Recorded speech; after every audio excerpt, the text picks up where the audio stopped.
बिस्मिल्लाहिर्रहमानिर्रहीम, अस्सलामु अलैकुम। वेलकम करते हैं आपको इस शो में जिसका नाम है रूही एट 10 और मैं हूं आपका मेज़बान तिहाम आज़म। नाज़रीन, उम्मीद करते हैं कि आपके दिन का आगाज़ जो है वो अच्छा हुआ होगा। इस वक्त मुल्तान की अगर हम मौसम की बात करें तो मौसम कभी सर्द हो जाता है, कभी बहुत ज़्यादा गर्म हो जाता है। अभी आते वक्त भी जब हम आ रहे थे ऑफिस की तरफ तो मौसम जो है वो थोड़ा ठंडा मीठा सा था। अभी जिस वक्त हम स्टूडियोज़ में मौजूद हैं तो काले बादल जो है वो पूरे आसमान पे छा चुके हैं। एक कल भी जो हमने आपको वेदर रिपोर्ट दी थी उसमें यही बताया जा रहा था कि शायद कोई मूसलाधार बारिशों का एक स्पेल मुल्तान में दाखिल हो रहा है। तो अपनी भी हिफाजत कीजिएगा इस मौसम को, बजाय इसके कि हम इंजॉय करें, इंजॉय भी कीजिएगा लेकिन उसके साथ साथ अपनी सेहतों का लाजमी तौर पर ख्याल रखिएगा, अपने इर्द गिर्द के लोगों का थोड़ा सा ख्याल रखिएगा। नाज़रीन, अब अपने मौजू की तरफ चलते हैं। आज का जो हमारा मौजू है वो नहायत ही अहम है। आज हम थोड़ा सा हेल्थ सेक्टर के ऊपर गुफ्तगू करने की कोशिश करेंगे। लोग बड़े नाला होते हैं, अक्सर कहा जाता है सरकारी अस्पताल में हमें अद्वियात नहीं मिलती, हमें डॉक्टर्स जो है वो वक्त पर टाइम नहीं देते, ख़ास तौर पर एमरजेंसी में हमें बहुत ज़्यादा मसाइल होते हैं।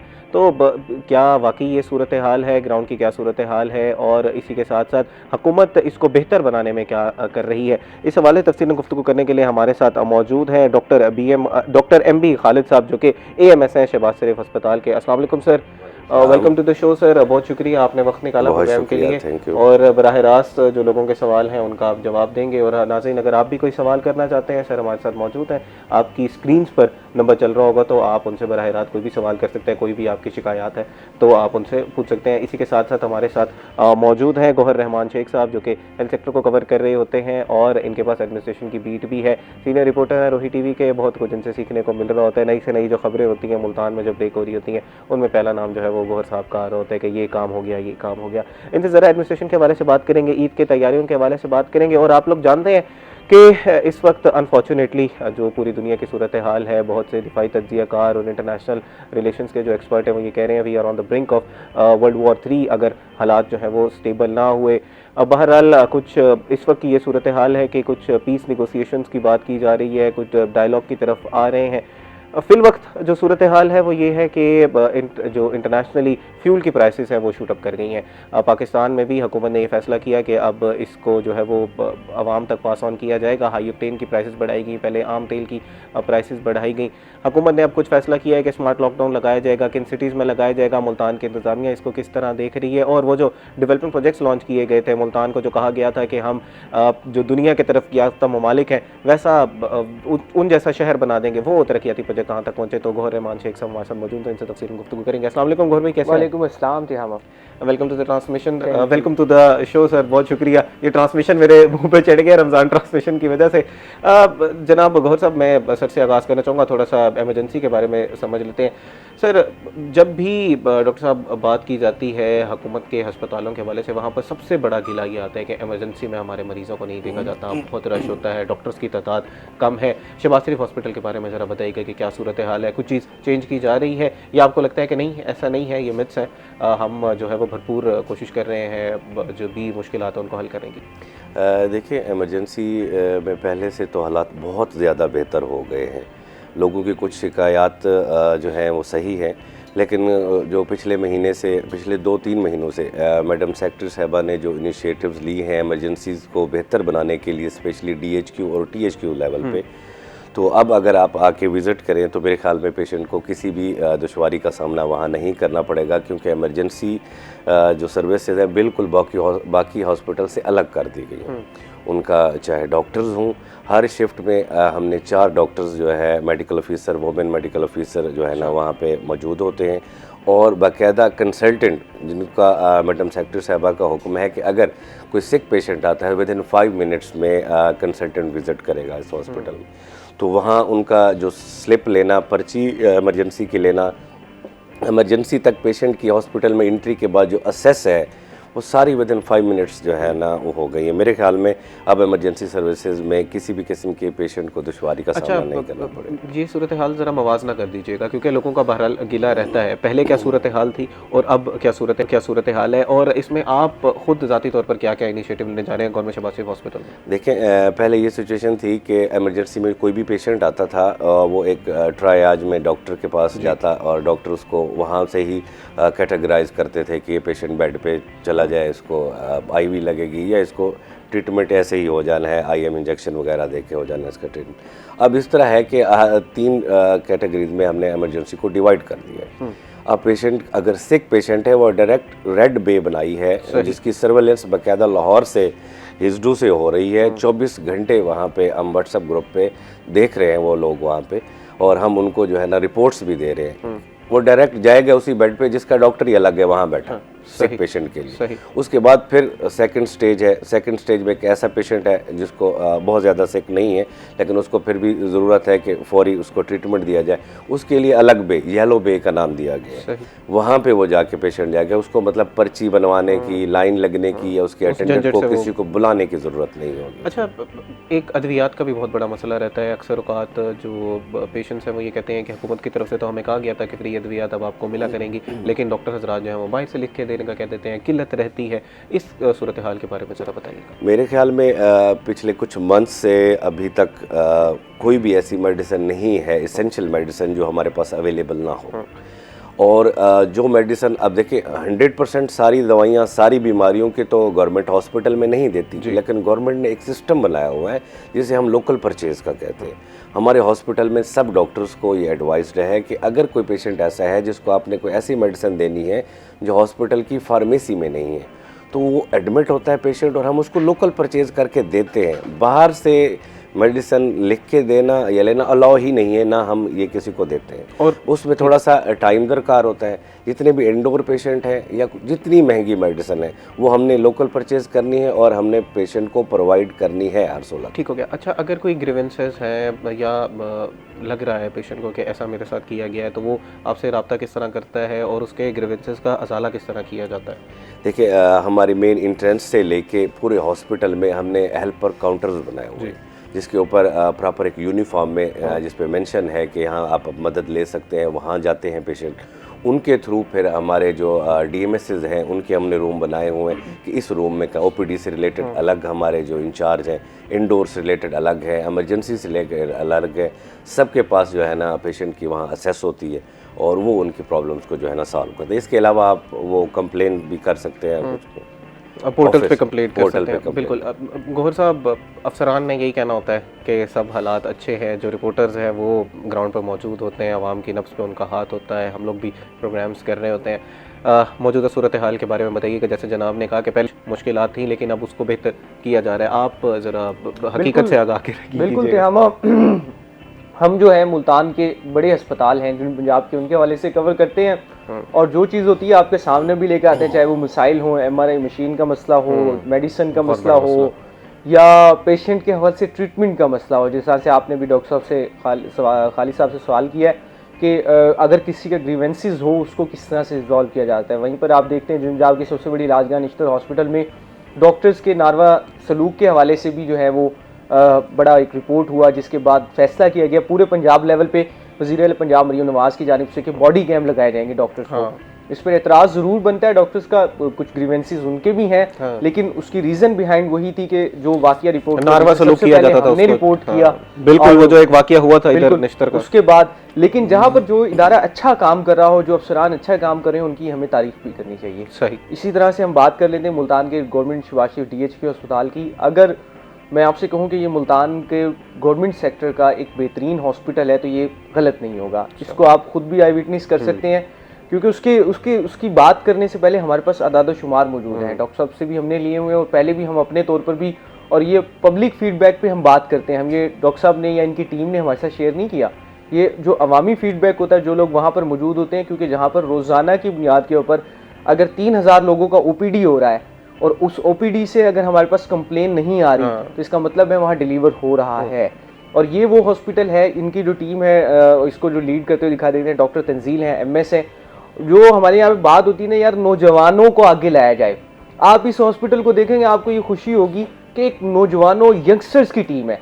MS को देखेंगे वो मुकम्मल यंग, और उनके AMS हैं डॉक्टर खालिद, ये बिल्कुल यंग है, इसके साथ डॉक्टर नासिर हैं, बड़ी टीम है इनके पास। और ये तमाम लोग, ये वाहिद हॉस्पिटल है ज़िले इंतज़ामिया का जो इस वक्त इस कोशिश में लगा रहता है किस तरह से जो है पेशेंट को रिलीफ दिया जाए। ठीक है। अच्छा, अब ये बताइए कि जो नागहानी आफात आती हैं जिसमें हमारे पास अनफॉर्चुनेटली अभी कुछ अर्सा पहले एक डेंगू की बहुत बड़ी वबा फैली हुई थी, उससे पहले फ्लड के दौरान काफ़ी ज़्यादा इनके ऊपर प्रेशर था, ख़ास तौर पर शहबाज शरीफ हॉस्पिटल में। उस वक्त की क्या कारकर्दगी थी, ज़रा उस पर भी थोड़ा सा आगाह कर दीजिएगा कि किस तरह आपको लगता है कि इन्होंने मैनेज किया इन अस्पताल।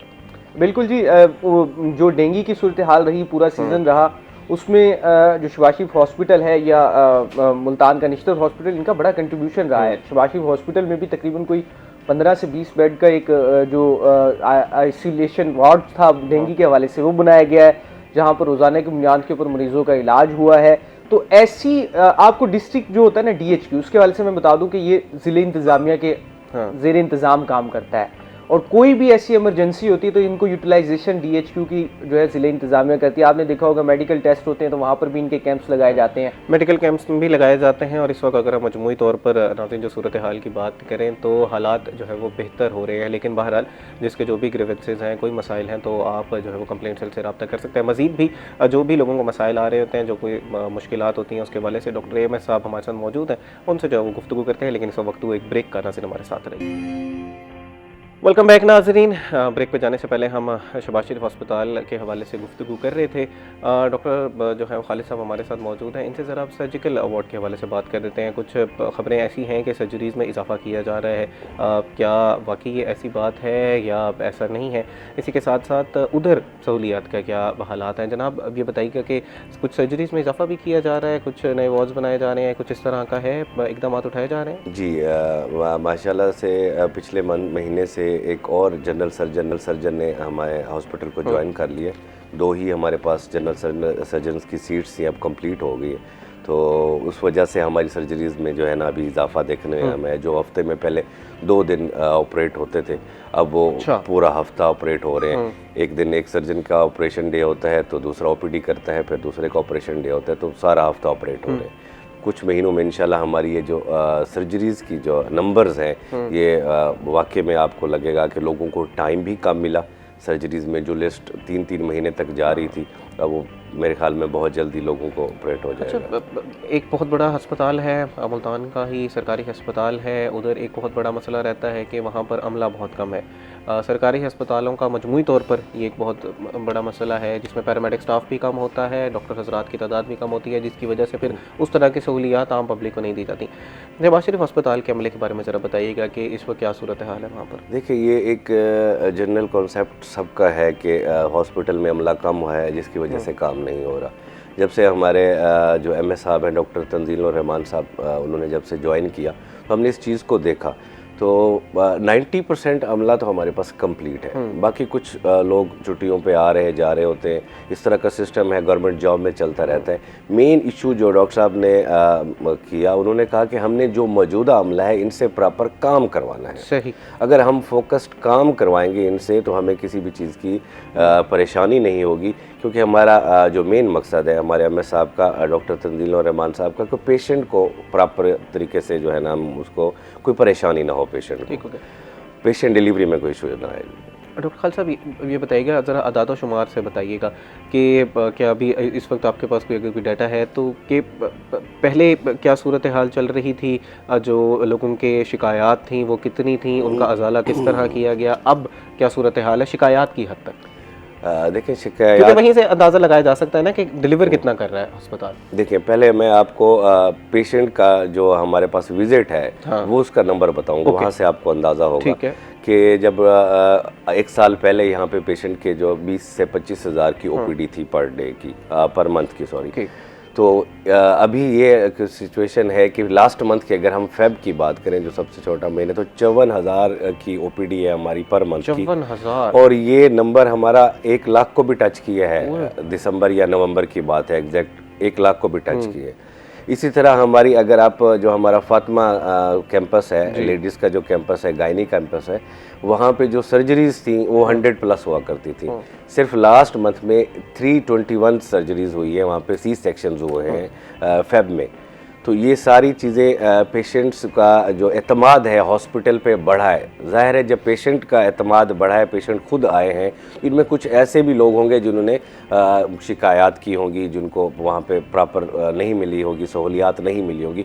हम पूरी कोशिश करते हैं कि हर पेशेंट की जो भी शिकायत हो उसको उसी दिन ही हम सॉल्व कर दें या वेरी नेक्स्ट डे। अच्छा, ओपीडी की एक स्लिप काउंटर को भी आप लोग बेहतर करने जा रहे हैं, उसको किस तरह बेहतर किया जा रहा है? कुछ डिजिटलाइजेशन की तरफ भी आप लोग जा रहे हैं या अभी भी नॉर्मल सिस्टम चल रहा है? नहीं, डिजिटल सिस्टम ही है ओपीडी स्लिप काउंटर पे रजिस्ट्रेशन का, और ये लाहौर से ही पूरे पंजाब में डिजिटल सिस्टम है DHQ लेवल्स पे। हमारे पास जैसे ही पेशेंट का टर्नओवर बढ़ा है तो MS साहब ने कहा कि हमें इनको फैसिलिटेट करने के लिए हमें काउंटर्स पे तवज्जो देनी चाहिए कि ज़्यादा से ज़्यादा लोग काउंटर पे मौजूद हों। पहले जहां 8 काउंटर स्लिप काउंटर काम कर रहे थे, लोग लाइन बना के वहां पे पर्चियाँ लेते थे, अब वो 13 कर दिए हमने। सही। और हमारे कल जैसे विज़िट हुआ है हमारे डिप्टी कमिश्नर साहब का, तो उनको भी हमने विज़िट कराया है। लोगों का रश और काउंटर्स पे उनको ज़्यादा टाइम ना लगे, इसलिए हमने वहाँ पे बढ़ा दिए लोग। अच्छा, ये बताइएगा कि करप्शन का अंसर बहरहाल हर जगह पर मौजूद होता है, उसको ख़त्म करने के लिए, उसकी चेक एंड बैलेंस के लिए क्या किया जा रहा है? बहुत सी खबरें होती हैं, गौहर साहब भी रिपोर्ट कर रहे होते हैं कि अद्वियात के साथ ये हो गया, या ख़ास तौर पर डायबिटीज़ के जो इंसुलिन के मसाइल होते हैं उसमें मसला आ रहा होता है, उस पर ज़रा बताइएगा कि किस तरह चेक एंड बैलेंस रखा जा रहा है? जो अद्वियात हैं जितनी भी हॉस्पिटल में मौजूद हैं सब ऑनलाइन है। ओके।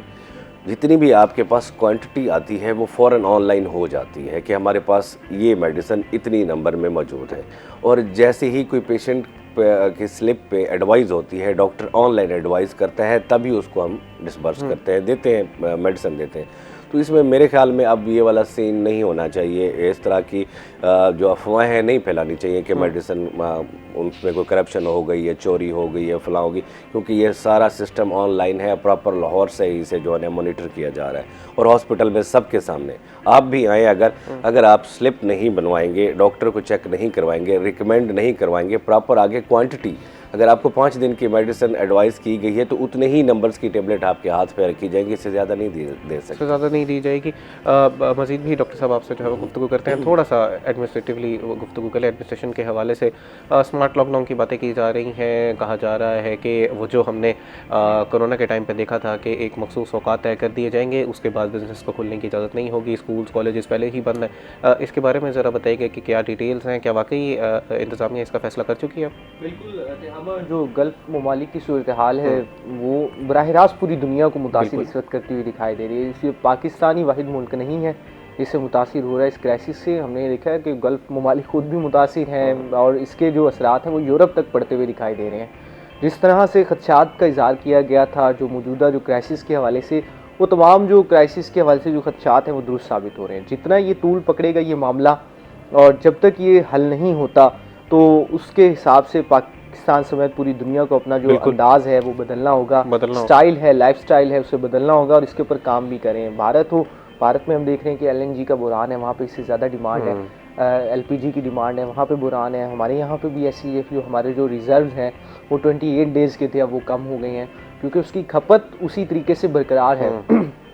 तो इस चीज़ को कंट्रोल करने के लिए जो एनर्जी क्राइसिस है उसको कंट्रोल करने के लिए हुकूमत को जो कुछ सख्त फैसले हैं वो लेने पड़ रहे हैं। जिस तरह से आपने देखा कि फ्यूल की मद में जो फ्यूल प्राइसेस थे उन्हें बढ़ाया गया, फिर हाई ऑक्टेन का आपने बताया कि उससे बड़ा जंप दिया गया ताकि जो लग्जरी लाइफस्टाइल वाले हैं, लग्जरी गाड़ियां यूज़ करते हैं, वो उनके ऊपर बोझ पड़े, आम आवाम के ऊपर कम से कम पड़े।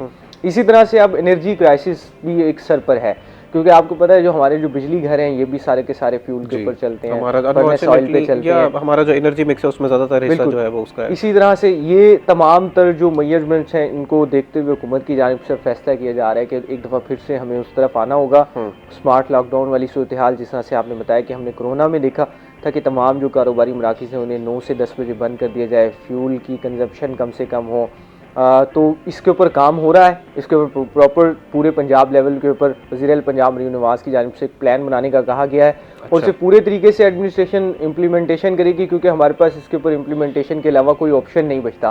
तो जो हमारे सुनने वाले हैं वो इस चीज़ से निकल आए जी कि अगर ये जो है स्मार्ट लॉकडाउन होगा तो ये अमल दरामद नहीं होगा। पूरी एडमिनिस्ट्रेशन को इस वाले से ऑन बोर्ड लिया जा रहा है। मैं आपको बता रहा हूँ, कमिश्नर्स को, डिप्टी कमिश्नर्स को, और जो असिस्टेंट कमिश्नर्स हैं, प्राइस कंट्रोल मजिस्ट्रेट्स हैं, उनको कहा जा रहा है कि इसको 100% आपने कंप्लाइंस करना है अगर ये ऑर्डर हो जाता है। ठीक है। तो उम्मीद यही है कि ये आज ये जो है ये नोटिफिकेशन हो जाएगा और औकातकार के हवाले से, क्योंकि हुकूमत के पास इसके अलावा ऑप्शन नहीं है। अच्छा, इसमें सरकारी दफातर के हवाले से क्या सोचा जा रहा है कि उनको भी, उनके औकातकार को भी कम किया जाएगा, कुछ छुट्टियां दी जाएंगी, वर्क फ्रॉम होम किया जाएगा, क्या सूरत हाल होगी? बिल्कुल जी, फ्यूल कंजप्शन को कम करने के हवाले से फैसला ये किया गया था। जो वफाकी सरकारी इदारे हैं उनको के हवाले से यही फैसला किया गया था, उन्हें भी 2 से 3 दिन के हवाले से रिलीफ दिया जाएगा। जो इंतहाई ज़रूरी स्टाफ होगा वो आएगा। इसी तरह से पंजाब लेवल पर भी ये कोशिश की जा रही है और पंजाब लेवल पे बुनियादी तौर पर पहला फैसला तो ये किया गया था कि जो गाड़ियों के हवाले से जो फ्यूल है उसको कट लगाया गया है।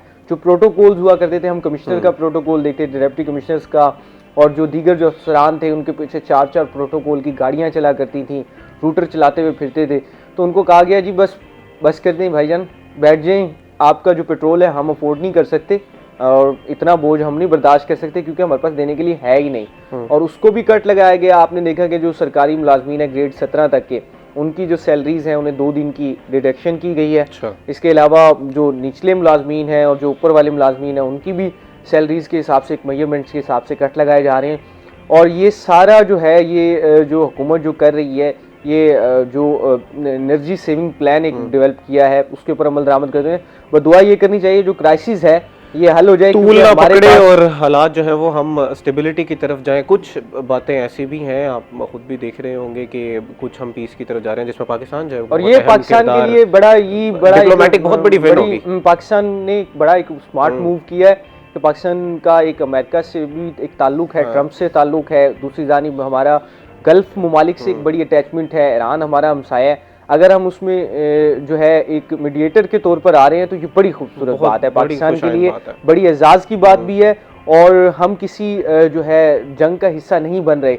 ये बड़ी एक पाकिस्तान के लिए एक बड़ी एक अच्छी बात है। हम लोग गौर साहब अभी एनर्जी क्राइसिस की बात कर रहे थे, स्कूल के बारे में ज़रा बताइएगा। स्कूल्स, कॉलेजेस, यूनिवर्सिटीज़, तालीमी इदारे जो हैं वो उनमें छुट्टियां बढ़ाई जा रही हैं। बच्चे ज़रा देख रहे होंगे, आपको वो खुश हो जाएंगे, लेकिन ज़्यादातर हमारे जो तेल खपत हो रही होती है वो इधर ही हो रही होती है। सुबह पहले बच्चों को स्कूल छोड़ना, उसके बाद फिर अपने ऑफिस को जाना। फिर हमारे यहाँ एक मसला ये भी है कि हम एक पब्लिक ट्रांसपोर्ट को इस्तेमाल करने की बजाय खुद इंडिविजुअली बच्चों को छोड़ने जाते हैं, तो उस हवाले से कुछ छुट्टियां बढ़ाई जा रही हैं। ईद के हवाले से जो छुट्टियां थी उन्हें पहले से शुरू कर दिया गया और उनको 30 तारीख तक का कहा गया। अब हुकूमत ये कह रही है कि अगर सूरत हाल बरकरार रहती है तो इसको एक्सटेंड किया जाएगा मज़ीद 15 दिन के लिए, जब तक ये पीस नेगोशिएशंस जो चल रहे हैं कोई हल नहीं निकल आता, जो ऑयल की सप्लाई है वो बहाल नहीं हो जाती। तो इसके ऊपर हुकूमत गौर ज़रूर कर रही है, लेकिन अभी तक इस हवाले से फैसला ज़रूर नहीं हुआ।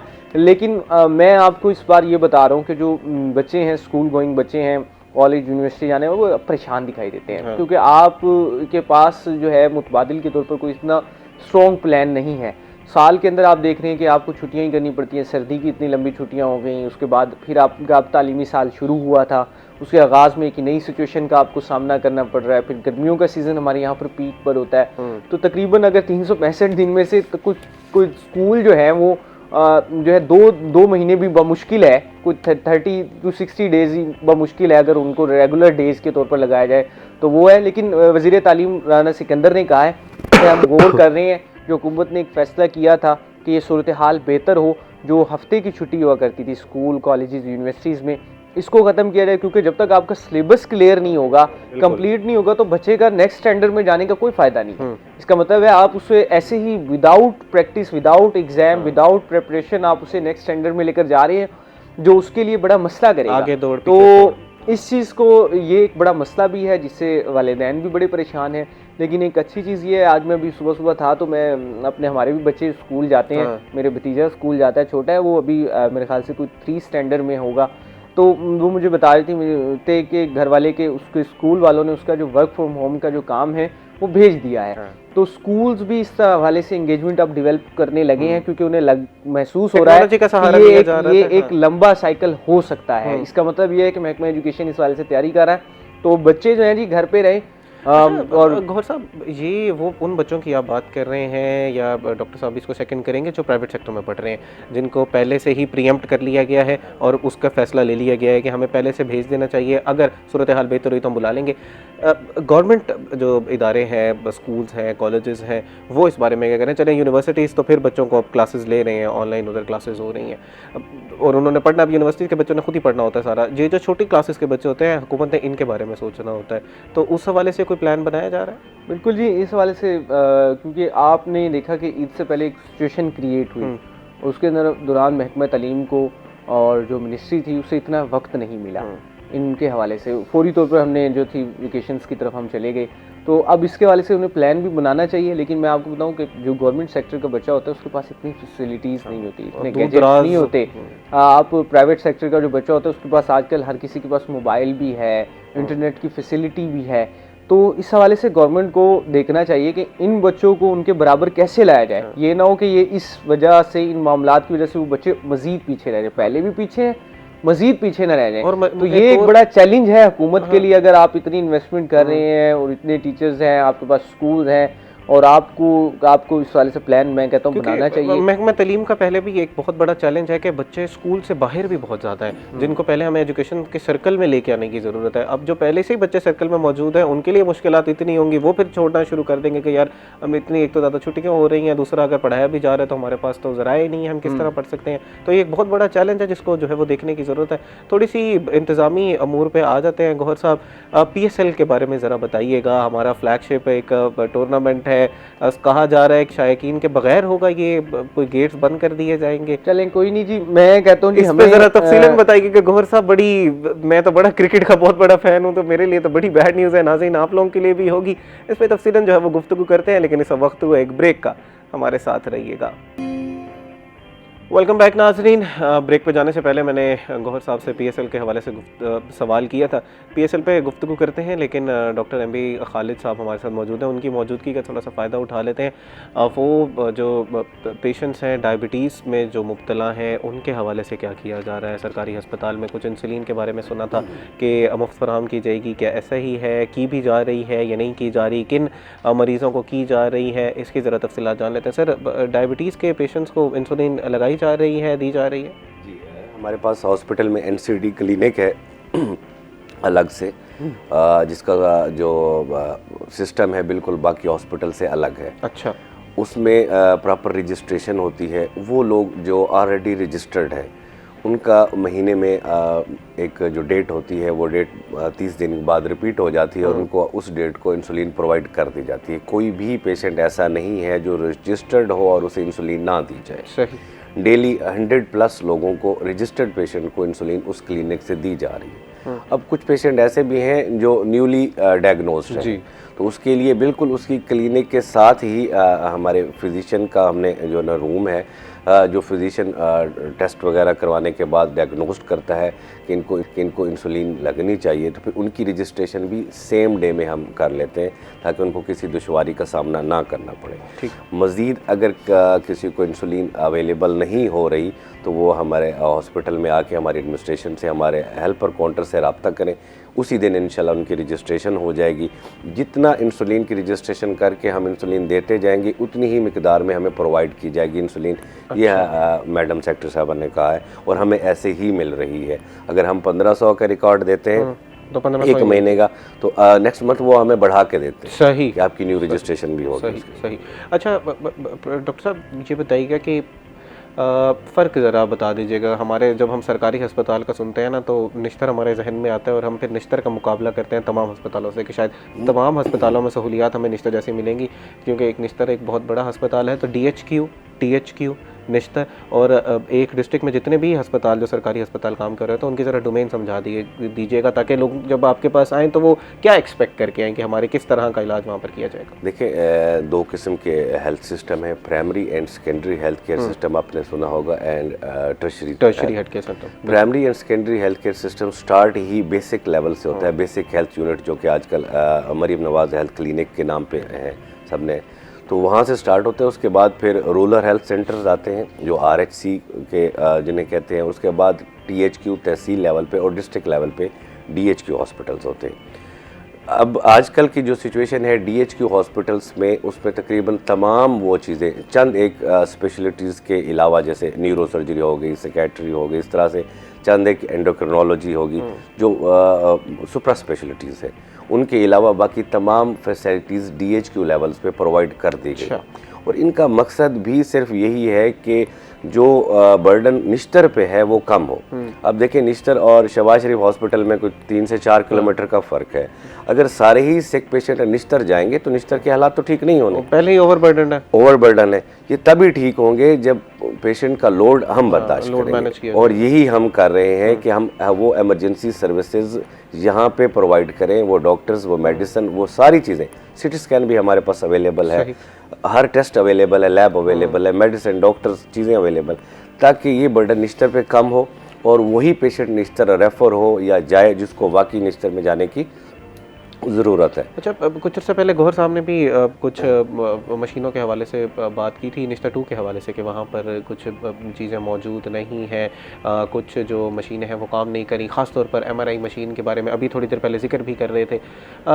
मशीनों के बारे में ज़रा बताइएगा कि इस वक्त क्या सूरत हाल है, और सारी मशीनें वर्क कर रही हैं, या आपको लगता है कि अभी 1-2 ख़राब हैं जिनके बारे में मेरा पोजीशन दीजिए। नहीं, मैं जब अपने हॉस्पिटल की बात करूं तो मेरे हॉस्पिटल में जितना भी इक्विपमेंट है सारा माशाल्लाह वो वर्किंग है, और इसके लिए एक बर्क कंपनी है जिसके इंजीनियर्स ऑनलाइन कांटेक्ट में होते हैं, और विद इन 24 आवर्स वो वहाँ पहुँचने, फिज़िकली मौजूद होने, चेक करने मशीन को। अगर कोई ख़राब मशीन है, कोई ख़राबी हो जाती है तो उसको ठीक करने के पाबंद हैं। ये गवर्नमेंट की तरफ से है और ये बहुत ही अच्छी चीज़ है। मैंने इसको ख़ुद नोटिस किया है कि अगर हमारा कोई भी इक्विपमेंट में कोई मसला आता है तो 24 घंटे में इंजीनियर्स लाहौर से यहाँ पहुँच जाते हैं और उसको ठीक कर देते हैं। फ़िलहाल इस टाइम CT स्कैन से लेके नेबुलाइज़र तक, छोटी से छोटी जो आप एक मशीन कह लें, अवेलेबल है। हमारी हर चीज़ इंशाल्लाह वो। अच्छा, अब ज़रा थोड़ा सा सर, जो मेरा ज़ाती भी एक तजर्बा रहा, और हम लोग जब सरकारी अस्पतालों को विज़िट करते हैं तो हाइजीन मैटर्स को बड़ा ध्यान रखना चाहिए।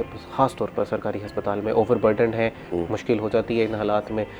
हम सर्जिकल वार्ड्स में तो क्योंकि बहुत ज़रूरी हो जाता है, वहाँ पर तो मेंटेन करना ही करना है, एक आपने क्लोज़ करना होता है इन्वायरमेंट को, वहाँ पर तो किया जाता है। लेकिन बाकी जो सूरत हाल है उसको किस तरह ध्यान रखा जाता है, सिरिंजेस का किस तरह ध्यान रखा जाता है, चेक एंड बैलेंस किस तरह मेंटेन किए जाते हैं, ताकि कुछ अगर कोई वबाई मर्ज़ भी फैला हुआ है तो उसको कंट्रोल किया जा सके, दीगर जो अमराज होते हैं जो फैल सकते हैं वो उस तरह ना फैलें, क्योंकि हो जाते हैं ऐसे सिचुएशंस जहाँ पर हमें ख़बरें भी मिलती हैं कि ऐसा हुआ, सरकारी अस्पताल में ही ऐसा हुआ, तो उसको किस तरह मेंटेन रखा जाता है? खासतौर पर अपनी अस्पताल के बारे में ज़रा बताइए। देखिए जी, किसी भी हॉस्पिटल में, चाहे मेरा हॉस्पिटल है या कोई और हॉस्पिटल है, इन्फेक्शन कंट्रोल करना ही मेन काम है। बिल्कुल। अगर आप ये नहीं हो रहा तो हॉस्पिटल आने का मतलब है कि बीमारी ले जाना।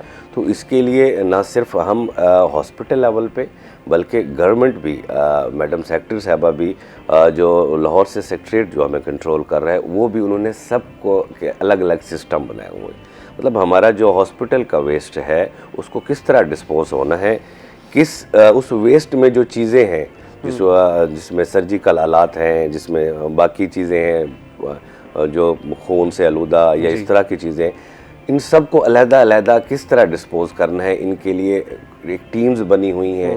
इनको जो है ना प्राइवेट इदारों ने कॉन्ट्रैक्ट लिया हुआ है, जिनकी टीम्स आती हैं प्रॉपर सुबह इस टाइम को, दोपहर इस टाइम को, और वो उस वेस्ट प्रोडक्ट को डिस्पोज करने के लिए वहाँ से ले जाती है। अवाम की क्या जिम्मेदारी है? अब जब तक अवाम उन चीज़ों पर अमल नहीं करेगी जो आप डॉक्टर्स की तरफ से बताई जा रही हैं या हुकूमत की तरफ से बताई जा रही हैं, तो तब तक ये सारी जो प्रैक्टिस है वो फ्यूटाइल है। जितना मर्जी आप लोग कर लें, अगर अवाम नहीं अमल करेगी। और आप कौन सी ऐसी गलतियाँ देखते हैं जो आपको लगता है कि अवाम को इस पर अमल करना चाहिए, जिसका खुमियाजा बाद में उन्हीं लोगों को ही भुगतना पड़ता है? देखिए, अवाम की वाकई बहुत उनको चाहिए कि वो हमारी हेल्प करें इस चीज़ में हॉस्पिटल से। इसके लिए हम यही कर सकते हैं कि हमने एक आगाही प्रोग्राम बनाया होता है। कुछ तो हमने वहाँ पे लिख के लगाया होता है, कुछ इंस्ट्रक्शंस ऐसी होती हैं जैसे ही पेशेंट एडमिट होते हैं या आते हैं उनको फ़ौरन दी जाती हैं कि ये चीज़ आपने इस तरह डिस्पोज़ करनी है यहाँ पे। और हमारा जो अमला होता है वहाँ पे बाकायदा पेशेंट्स को बता भी रहा होता है, लेकिन हमारी आवाम माशाल्लाह से उनको मतलब समझा दिया जाए कि अगर यहाँ बैठ के आपने खाना नहीं खाना, नहीं खाएंगे, नहीं, वो कहते हैं कि शायद ये हमें यहाँ खाना नहीं खाने दे रहे, कि इनको कोई इशू है। हालांकि हम ये चाह रहे होते हैं कि जब यहाँ आप खाना पीना इस्तेमाल करोगे, यहाँ तो इन्फेक्शन से रिलेटेड लोग आ रहे हैं, यहाँ पर ट्रीटमेंट हो रहा है, आप लोगों की सेहत के लिए सही नहीं है। तो ये सारी चीज़ें हम वहाँ पे हमने लिखी भी हुई हैं और प्रॉपर इनकी डायग्राम्स बना के लगाई हुई हैं, ताकि उनको अगर कोई पढ़ नहीं सकता, समझ नहीं आई, तो उनको समझ आए कि क्यों रोका जा रहा है हमें इस चीज़ से। ठीक हो गया। अच्छा, अब सर एक बहुत बड़ा मसला जो कि अक्सर औक़ात रिपोर्ट भी हो रहा होता है, सरकारी जो भी अफसरान आते हैं उनसे भी ये गिला किया जा रहा होता है कि यार एक बेड पे 4-4 बंदे थे, हम जब दाखिल हुए तो हमें तो जगह ही नहीं मिली, हमें तो टाइम ही नहीं दिया गया। इसको किस तरह कोप अप किया जा रहा है? समझ आती है कि जहाँ पर 1 लाख ओपीडी में विजिटर्स हों तो वहाँ इस सिचुएशन को कंट्रोल करना मुश्किल है, लेकिन बहरहाल कोई ना कोई मैकेनिज़्म बनाया जा रहा होगा, कुछ ना कुछ इस पर काम किया जा रहा होगा। ये नहीं किया जा रहा? नहीं, बिल्कुल किया जा रहा है, और ये स्टार्ट से ही हर हॉस्पिटल का ये इशू होता है, क्योंकि सारे हॉस्पिटल्स ओवरबर्डन होते हैं। अभी हमारे हॉस्पिटल की अगर हम बात करें तो हमारा जो डेली का ज़्यादा पेशेंट का टर्नओवर है, हमारा एफजे कैंपस जो फातिमा जिन्ना कैंपस है, गायनी का कैंपस है, वहाँ पे हमने 13 बेड्स जो है ना बढ़ाए हैं, और इसी वजह से ताकि लोगों को जो है ना बेड्स पे डबल पेशेंट जो है ना एक बेड पे ना आए। और हम ये भी कोशिश करते हैं कि प्रॉपर टाइम पे ही पेशेंट्स को डिस्चार्ज कर दिया जाए, और उनकी जो प्रॉपर मेडिसिन है उनके साथ, ताकि दूसरी पेशेंट जो है ना वो स्लॉट को जो है ना वो ऑक्यूपाई कर लें, ऑक्यूपाई कर ले। गौहर साहब, आपकी तरफ आना चाहूँगा। पीएसएल के बारे में ज़रा बताइए, क्या कि बगैर शायकीन के होगा जी इस बार? क्या किस तरह मैंने कोई इफ्तिताही तकरीबात भी नहीं होंगी? लेकिन तेहमा, हमने आपसे ना रमज़ान से पहले ये मसला बड़ा डिस्कस किया था, और आप भी बड़े डिसहार्ट थे। तो मैं भी डिसहार्ट था, और अभी मैं डिसहार्ट हो गया इस पे जो हमने गुफ्तगू करनी है। लेकिन नाज़रीन, हमें फिर जो है वो एक दफ़ा ब्रेक पे जाना पड़ेगा। ब्रेक के बाद आके पीएसएल पे गुफ्तगू करते हैं, हमारे साथ रहिएगा। वेलकम बैक नाजरीन। पीएसएल के हवाले से थोड़ी सी गुफ्तगू कर लेते हैं। गौहर साहब हमारे साथ मौजूद हैं। ब्रेक पे जाने से पहले मैंने इनसे सवाल किया था कि अब क्या इस दफ़ा बग़ैर शायकीन के होगा? कुछ इस दफ़ा तो वेन्यूज़ बढ़ाए जा रहे थे, कुछ हम पेशावर का भी सुन रहे थे, शायद उधर मैचेस होंगे, लेकिन अब नहीं होंगे उधर। लेकिन तेहमा, हमारे लिए जनूब पंजाब के शहरियों के लिए बड़ी अच्छी खबर ये है कि जो हम खो चुके थे वो हमने उससे पा लिया। हाँ, ये एक वो अच्छी आप जानते हैं कि हमने रमज़ान से पहले हम बैठे थे तो हम बात कर रहे थे, आप भी बड़े अफसरदा थे, मैं भी था, और इसी तरह से जनूब पंजाब का हर शायकीन क्रिकेट था, और पाकिस्तान क्रिकेट बोर्ड ने जो फैसला किया था मुल्तान सुल्तान के हवाले से, तो वो स्किप कर दिया गया था पीएसएल से, और ये बड़ा ही नुकसान था जनूब पंजाब के लिए। लेकिन जो जनूब पंजाब के लोग हैं वो मोहब्बत करते हैं, और वो फिर अपनी चीज़ को ऐसे जाने नहीं देते। अब ज़माना नहीं रहा, तो उसका तमाम तर जो क्रेडिट है वो गौहर शाह को जाता है, जो मुल्तान सुल्तान के नए ऑनर हैं, और उन्होंने किस तरह से बिड में वो गए, और साइड बिड करके 185 अरब रुपए की मुल्तान जो पिंड इसकी सियालकोट की टीम फरोख्त हुई थी, उन्होंने इजाफी तौर पर इसके तकरीबन 15 करोड़ रुपए भरे कि मैं मुल्तान सुल्तान के साथ ही जाऊंगा भाई, अगर जाना है, क्योंकि उनका ताल्लुक मुल्तान से है, हमारी जो तहसील है जलालपुर पीरवाला से वो ताल्लुक रखते हैं, और वो कहते हैं मेरा बाउंड है, मैं लूंगा तो मुल्तान लूंगा, वरना नहीं लूंगा। अच्छा, वैसे ये बड़े तारीख में ऐसा कभी हुआ नहीं है कि एक टीम उसका नाम बदला जाए, फिर वो दोबारा से वापिस आए उस नाम से। तो ये क्रेडिट इस यहाँ के रहने वालों को जाता है, जो अपनी चीजों को अब ऑन करने लगे हैं, और उन्हें लगा कि यार ये हमारा होना जरूरी है। बिजनेस पॉइंट ऑफ व्यू से भी देखें तो एक अच्छी खासी ब्रांड वैल्यू बिल्ट हो चुकी थी मुल्तान सुल्तान की, उसके नाम पे लोग जो है वो फिर मर्चेंडाइज और मैचेस देखने मुल्तान सुल्तान एक बड़े रीजन को रिप्रेजेंट कर रहा है, साउथ पंजाब को रिप्रेजेंट किया जा रहा है। ये क्लेम कर सकता हूँ कि ये तकरीबन ओवरऑल हम जो साउथ पंजाब को कंसीडर करते हैं, तकरीबन कोई 12 के करीब अजला में कंसीडर करते हैं, लेकिन ओवरऑल अगर एक देखा जाए सराइकी बेल्ट के तौर पर तो ये 17 से 18 अजला बनते हैं, जिनकी रिप्रेजेंटेटिव सिर्फ और सिर्फ मुल्तान सुल्तान थी। बिल्कुल, इतनी फैन फॉलोइंग किसी टीम की भी नहीं थी, और आपके पास एक चैंपियन टीम मौजूद थी, आपने उसे बाहर कर दिया।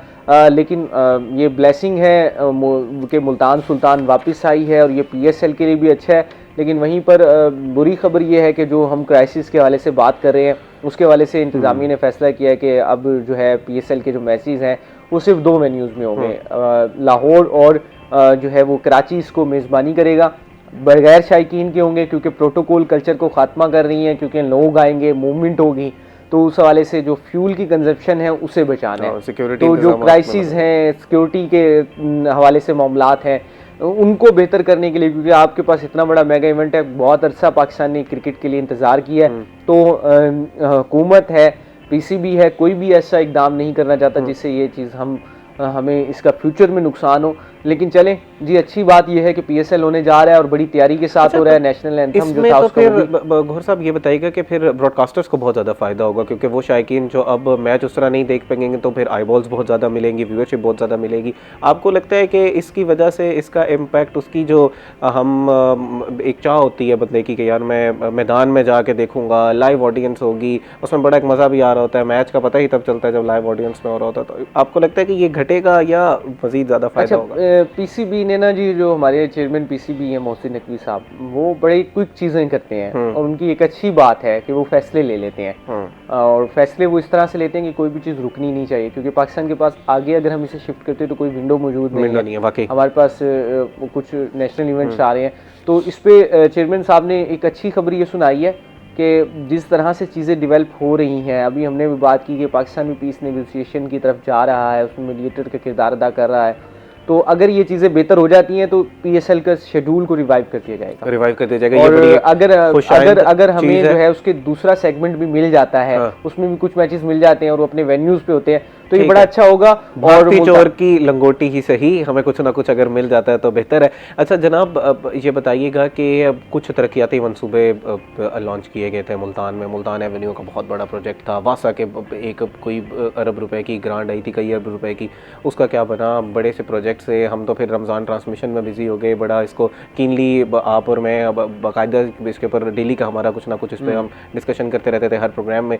बताइएगा वो प्रोजेक्ट कहाँ तक पहुँचे? हमने तो देखना था कि तरक्याती ममालिक जैसा शहर बनना था मुल्तान ने। बिल्कुल थे। हम जो अगले 3 माह हैं वो मुल्तान की डेवलपमेंट के हवाले से बड़े अहम हैं। जो मंसूबे शुरू किए गए थे अगले 3 माह में वो मुकम्मल होने जा रहे हैं। इसमें मुल्तान एवेन्यू का मंसूबा, मुल्तान विहाड़ी रोड का, ये पाकिस्तान का पंजाब का पहला डस्ट फ्री रोड होगा, ये मुकम्मल होने जा रहा है। इसके अलावा आपने ब्रांड रोड के हवाले से एक काम शुरू किया गया था कि मुल्तान के ब्रांड रोड पर सारा अंडरग्राउंड वायरिंग की जाएंगी, कि जो पोल्स थे इलेक्ट्रिक के वो हटाए जाएंगे और उसके बाद उसे भी कुशादा किया जाएगा। इसके अलावा चुंगी नंबर 9 पे आपने काम होते हुए देखा, उसको फाइनलाइज किया जा रहा है।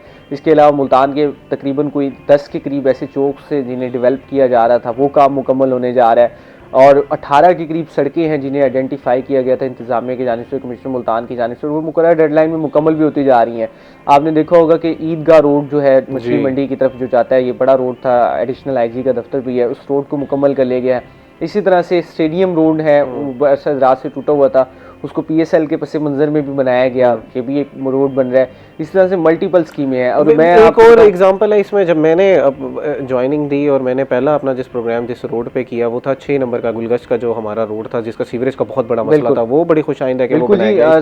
26.5 अरब रुपए के जो स्कीमें हैं पंजाब डेवलपमेंट प्रोग्राम के तहत, वासा को तारीखी बजट मिला है। इतना बजट नहीं मिला, आपने काम होते हुए भी देखा हो कितनी स्पीड में वहाँ काम हुआ है। इसके अलावा आपने देखा होगा हुसैनागाई में काम शुरू किया गया, उसे 15 दिन में मुकम्मल कर लिया गया। अब उसका फेज़ 2 का आगाज़ होना है। रिवाड़ी स्वीट स्मार्ट्स है, वहाँ से लेकर जो मस्जिद है। अच्छा, जो दीगर रोड्स रह गए हैं जिसमें प्राइम एग्जांपल है पुराना शुजाबाद रोड है और दीगर इस तरह के प्रोजेक्ट्स हैं, हमारा ख़ास तौर पर जो चौक है जहाँ से मुल्तान में लोग एंटर हो रहे होते हैं, जिसको हम विहाड़ी चौक कहते हैं, उसकी रेनोवेशन का भी कोई प्लान मौजूद है? बिल्कुल, इंतज़ामिया जो है वो जब विहाड़ी रोड का ये फेज़ मुकम्मल करने जा रही है विहाड़ी चौक तक, तो उसमें जो है इस चौक को रीडिज़ाइन किया जाएगा। बहुत बड़ा साइज है। मजीद भी इस हवाले से गुफ्तगू करेंगे। अब हम इंशाल्लाह बाकायदगी से जितने भी डेवलपमेंट प्रोजेक्ट्स हैं उसके ऊपर ज़रा गहरी निगाह रखेंगे और आपसे जो है वो गाहे बगाहे इसकी डिटेल्स भी लेते रहेंगे। गौहर रहमान शेख साहब, बहुत शुक्रिया जी, आप हमारे साथ आज के इस प्रोग्राम में का हिस्सा बने और बड़ा तफसीलन जो है वो हमने आज से रासिल गुफ्तगू करने की कोशिश की। इन्हीं के साथ साथ डॉक्टर MB खालिद साहब, आपका भी बहुत शुक्रिया, AMS शहबाज शरीफ अस्पताल। सर बहुत शुक्रिया जी, बड़ा तफसीलन आपने लोगों के जितने भी मसाइल थे, जो भी सवालात हो सकते थे, हमने भी कोशिश की और आपने बड़ा खंदा पेशानी से उसका जवाब दिया और लोगों को आगाह किया कि उनकी सहूलियात के लिए क्या क्या किया जा रहा है। नाज़रीन, उम्मीद करते हैं कि प्रोग्राम का पहला सेगमेंट जो है वो आपको पसंद आया होगा। अब आपसे मुलाकात होगी ब्रेक के बाद कुछ नए गेस्ट के साथ, हमारा इंतज़ार कीजिएगा। वेलकम बैक नाज़रीन। ब्रेक पे जाने से पहले हम लोग गुफ्तगू कर रहे थे थोड़ा सा एडमिनिस्ट्रेटिव डिसीजंस के हवाले से जो हुकूमत इस वक्त ली जा रही है, जो हमें एक जो तेल का बहरान है उससे निपटने के लिए। इसी के साथ साथ हमने गुफ्तगू की डॉक्टर MB खालिद साहब हमारे साथ मौजूद थे, AMS शहबाज शरीफ अस्पताल, उनसे ज़रा शहबाज शरीफ अस्पताल के हवाले से गुफ्तगू की और लोगों के जितने भी शिकायत थे वो हमने उनके सवालात उनसे किए और उन्होंने बड़ा खंदा पेशानी से उसका जवाब दिया। अब इस वक्त हम इस सेगमेंट में बात करेंगे थोड़ा सा न्यूट्रिशन के हवाले से कि अपना डाइट प्लान किस तरह मैनेज करना चाहिए। ख़ास तौर पर अब हम लोग जो अपनी रूटीन थी, हमारी एक सेट पैटर्न था, हम एक वक्त पे उठ रहे थे, सहरी कर रहे थे, उसके बाद फिर हमने अफ्तारी कर रहे थे, इंटरमिटेंट फास्टिंग वाला एक तो हमारा एक पूरा पैटर्न था, पूरा महीना हमने किया, एक आदत बन गई है, बॉडी को अडेप्ट कर गई है। लेकिन अब हम अपनी नॉर्मल ज़िंदगी में आ चुके हैं, हम 3 टाइम का खाना खा रहे हैं, हैवी मील्स हम लोग खाते हैं। हमारा बरसगीर का एक बड़ा ये है कि हम लोगों ने ख़ास तौर पर ब्रेकफास्ट जो है वो बड़ा हैवी करना होता है। इसका नुकसान भी हो रहा है, बदहज़मी के कुछ शिकायत है लोगों को, इसी के साथ साथ ब्लोटिंग है, बर्प्स आ रहे हैं, पेट ख़राब होना शुरू हो गया है, वज़न रमज़ान में जो वज़न कम होना था वो उल्टा मज़ीद बढ़ा हमारी कोई डाइट की वजह से। इसी के साथ साथ अब जब ईद पे कुछ लोगों का जिनका बहुत ज़्यादा गिरा क्रैश डाइटिंग की वजह से, उनका ईद पे एकदम वज़न बढ़ गया। तो इन सारी सूरत हाल से बचना किस तरह है, ये जो मुश्किलात आ रही हैं, इनका हल क्या है, इस पर तफसील गुफ्तगू करने के लिए हमारे साथ मौजूद है डॉक्टर तौसीफ सुल्तान साहब, जो कि बड़े मारूफ न्यूट्रिशनिस्ट है। अस्सलाम वालेकुम सर। वालेकुम सलाम। Welcome to the show sir, बहुत शुक्रिया जी, आप अपने हमारे लिए वक्त निकाला। थैंक यू सो मच आपका। सर यहीं से आगाज़ कर लेते हैं, ज़रा ये बताइएगा जी, अब हम रमज़ान के बाद ट्रांजिशन कर चुके हैं, ईद हमने भरपूर तरीके से मीठे खाए, हमने 3 टाइम खाने खाए, बाहर से जाके होटलिंग की, अब हमारे पेट ख़राब हो चुके हैं सर, बदहज़मी हो गई है, ब्लोटिंग हो रही है, इसका कोई हल है या आपको लगता है अच्छा ये एबनॉर्मल है, या आपको लगता है नॉर्मल है कि एक सेट रूटीन थी, उसके बाद जब आपने बॉडी को थोड़ा सा रूटीन से हट के कोई चीज़ की तो वो बॉडी उस तरह अडाप्ट नहीं कर पाई, तो ये नॉर्मल है? मेरा ख्याल है कि आपके सवाल में आपका जवाब है। अब जब हम रमज़ान के 30 दिन गुजारते हैं तो 30 दिन में हम अपना एक सेट पैटर्न बना लेते हैं ना। हाँ जी। कि हमने सुबह 4:30 पे 5 बजे हमने सैरी करनी है, उसके बाद फिर एक लॉन्ग ब्रेक है आलमोस्ट 12 आवर्स टू 13 आवर्स का, और 6 o'clock हमने जो है अफ्तार करना है। तो एक और उसमें रूटीन्स हमारी मुकम्मल चेंज भी होती हैं। अब जब उस रूटीन से यकदम हम दोबारा रमज़ान पोस्ट रमज़ान में आते हैं तो दोबारा वही शुरू होता है, एक नाश्ता, दोपहर खाना, रात का खाना, और ख़ास तौर पर जब ईद के अभी जो गुज़रे हैं दिन, इसमें हम सब ने महसूस किया कि जितने भी कोई मेहमान मीठा बन रहा है, जिसके घर भी जा रहे हैं तो कहीं ना कहीं मीठा आ भी रहा है और जा पे है।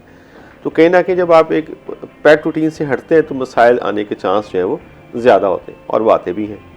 जिसमें अब देखें कि जैसे ही हम एक कम खुराक से ज़्यादा खुराक में जम करते हैं, तो क्योंकि जो हमारा मैदा है वो तो एक रूटीन का आदी हो चुका है ना, कि सुबह के टाइम इतना खाना है, रात के टाइम इतना खाना है, दरमियान में कोई ड्रिंक नहीं है, कोई वाटर नहीं है। जब आप उस मैदे को उस नए इन्वायरमेंट से, नई खुराक से दोबारा रोशनास कराते हैं और यकदम एक ह्यूज क्वांटिटी में, तो वो एक ख़ास किस्म के हार्मोन सिक्रीट होना शुरू हो जाते हैं, जिसकी वजह से मसाइल जो है हमारे ज़्यादा होते हैं। और अल्टीमेटली कॉमन हम देखते हैं कि ब्लॉटिंग की शिकायत होती हैं, मोशंस की शिकायत हो जाती हैं, और जहाँ पे सेहत को जो रमज़ान में हमने फ़ायदे हासिल किए होते हैं वो हम बहुत जल्द जो है वो नुकसान में ले जाते हैं। ये थोड़ा सा है उसमें। अच्छा ये बताइएगा कि अब इनका हल क्या है, कि हमने अब किस तरह इसका, एक तो हमारा आइडियल डाइट बता दीजिएगा, दूसरा अब ये जो परेशानियां हो रही हैं इसके कोई हल है या नहीं है, हमने कुछ नहीं करना। अच्छा जो देसी टोटके हैं, जैसे एक ख़ास मशरूब है, मैं उसका नाम नहीं लूँगा, कोल्ड ड्रिंक के अंदर काला नमक डाल दें जी, उसके साथ पी के थोड़ा सा बदहज़मी का हल निकाला जाता है। फिर जी पानी के अंदर ज़्यादा का इस्तेमाल कर दें जी, पानी बहुत ज़्यादा पीजिए ताकि टॉक्सिन्स आपकी बॉडी से फ्लश होना शुरू हो जाए। ये इन सारी चीज़ों का ये हल है, या आपको लगता है कि नहीं ये मज़ीद इसमें इजाफा कर देती हैं चीज़ें? इसमें कुछ, क्योंकि न्यूट्रिशन में हमारे मसाइल ये हैं कि बहुत से जगहों पे हम ऐसी चीज़ें सुनते हैं जिसका जो साइंटिफिक एविडेंसेस जो वो नहीं होते, कम होते। पहली बात तो सिंपल जो रूल हम अपनी बच्चों को भी और बड़ों को भी समझाते हैं कि सादगी को इस्तेमाल करना। मसलन जब आप एक रमज़ान की रूटीन से शिफ्ट करते हैं तो आपने अपने आप को ऐसा अपनी रूटीन को चेंज करना है। देखें अब जैसा हमने सुबह नॉर्मल उठने के लिए, मैं टोटल डिटेल में जा रहा हूँ, हमने 4:30 भी उठना है जी। फिर हमने तकरीबन मोस्ट ऑफ द टाइम हमने घर में देखा है कि अक्सर लोग जो हैं वो अफ्तारी से 2 घंटा पहले या 3 घंटे पहले जो है वो एक नींद का एक जो है ना साइकिल पूरा करते हैं। जब आपने रमज़ान के बाद आना है तो ये हमें जो पहला मसला है वो हमारे स्लीप साइकिल को दुरुस्त करना है। अब इसका हम हल ये निकालते हैं कि तकरीबन आप 15-15 मिनट पहले जल्दी सोना शुरू कर दें, और जो शाम को आप सोना है उसको 15-15 मिनट करना कम कर दें। तो डेफिनेटली ये 15 मिनट्स का साइकिल रोज़ाना चेंज करने से तकरीबन आप 10 to 15 डेज़ के अंदर दोबारा अपने स्लीप साइकिल में आ जाएंगे। एक चीज़ हो गई। दूसरी तरफ आपका फूड साइकिल है। अब फूड साइकिल के अंदर डेफिनेटली हम 2 मील्स के आदी हो चुके हैं, एक सुबह और एक शाम। अब इस मील को हम रिकमेंड करते हैं कि हम इस फ्रीक्वेंसी को थोड़ा सा चेंज करें। उसका हाल ये होता है कि हम जो हैवी ब्रेकफास्ट है रमज़ान के बाद अगले 10 से 15 दिन में हम उसको अवॉइड करते हैं, रिकमेंड करते हैं कि हैवी ब्रेकफास्ट नहीं लेना चाहिए, लो ब्रेकफास्ट से शुरू करें। और जो रात के खाने की आपकी रूटीन है जो 6:30 वो आइडियल आपकी बन चुकी है। हम चाहते हैं कि उसको मैक्सिमम भी आप शिफ्ट करें तो 7 बजे तक करें, 7 से आगे ना जाएं, ताकि एक अच्छी चीज़ बन चुकी है तो उसको चेक कर लें। अब ये दरमियान का टाइम है, इसमें हम रिकमेंड करते हैं कि हम 2 से 3 लो मील्स जिसके अंदर कोई एनर्जी कम हो, कैलोरीज कम हो, चीज़ें कम हो, वो कर लें। 2 तीसरा जो हम कहते हैं कि देखें अब आपका जिस्म 13 आवर्स बगैर पानी के गुजारा करने का आदी हो चुका है। अब जब यकदम आप उस स्टोमक को दोबारा ज़्यादा फिल करना शुरू करें, जिसमें आपने कहा ज़्यादा पानी से फिल करना शुरू करते हैं, तो वो भी ज़्यादा नुकसानदेह है। तो हम रिकमेंड करते हैं कि ठीक है आप 2 से 3 लीटर कंज्यूम करें, लेकिन उसको थोड़ा सिप वाइज कर लें। यानी कि जिस तरह से हम नॉर्मल देखते हैं ना कि हम एक गिलास जो मुकम्मल फिल करके भरते हैं, तो हम यहाँ पर रिकमेंड करते हैं कि आप हाफ ग्लास को बेशक 1 घंटे में 2 बार कर लें, 2 घंटे में 3 बार कर लें, तो आप सिप वाइज पे आ जाए। अच्छा, वो जो हमारी रिक्वायरमेंट है कि 8 ग्लास अ डे या एक सर्टेन लीटर पानी, वो तो हमने पीना है ना? वो हमने पीना है, वो हमने पीना है। अच्छा सर, एक कॉलर हमारे लाइन पर मौजूद है, उनका सवाल ले लेते हैं और उसके बाद फिर इसको यहीं से कंटिन्यू करेंगे। अस्सलाम वालेकुम जी, अपना नाम बताइएगा और सवाल कीजिएगा। मोहम्मद एजाज सर, करोड़ पक्का से। जी एजाज साहब, अस्सलाम वालेकुम, सवाल कीजिएगा। वालेकुम अस्सलाम। डॉक्टर साहब से सवाल है, मेरे बच्चे की जो है ना वो ग्रोथ सही तरह से ग़ालिबन कॉल जो है वो ड्रॉप हो चुकी है कुछ टेक्निकल की वजह से। सवाल उनका आ चुका है कि वो पूछना चाह रहे थे कि बच्चे की ग्रोथ अच्छी नहीं हुई, क्या हम डाइट भी बच्चे की ठीक है लेकिन फिर भी ग्रोथ नहीं हो पा रही, तो सर ज़रा बच्चे के हवाले से कोई डाइट प्लान अच्छा सा हो तो बता ये दीजिए। तो हमारा बहुत सारे बच्चों के तो मसाइल बहुत ज़्यादा हैं पाकिस्तान में, और आप देखेंगे हमारे कुछ 40% बच्चे ना छोटे कद का शिकार हैं। ये तो इसमें कोई दूसरी राय नहीं है। हमारे बच्चों की खुराक के मसाइल ये हैं कि हम अपने बच्चों की खुराक को तवाज़न नहीं दे पा रहे होते। सही।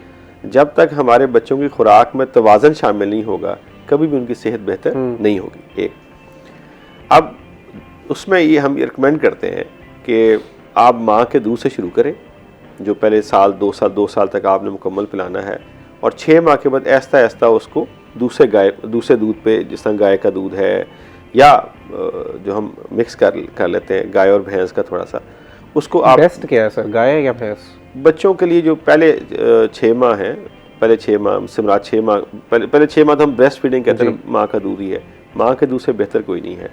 लेकिन उसके बाद ऐसा ऐसा जो पहला राय है वो गाय का दूध है। सही। फिर ऐसा आप उसको जो है वो भैंस के दूध पे ट्रांसफ़र कर सकते हैं, लेकिन कोशिश करें कि पहले साल तक आप उसको भैंस के दूध से कम रखा जाए। सही। क्योंकि भैंस का दूध जो है ना ज़्यादा गाढ़ा होता है और बच्चे के लिए उसको हज़म करना थोड़ा सा मुश्किल हो जाता है। ठीक हो गया सर, कंटिन्यू कीजिएगा। तो दूध का इस्तेमाल। दूसरी तरफ जो है उसकी खुराक को ऐसा हमने जो पहले आप कह लें लिक्विड डाइट है जो है पतली फॉर्म में है, उसको हमने सॉलिड की तरफ ट्रांसफ़र करना होता है।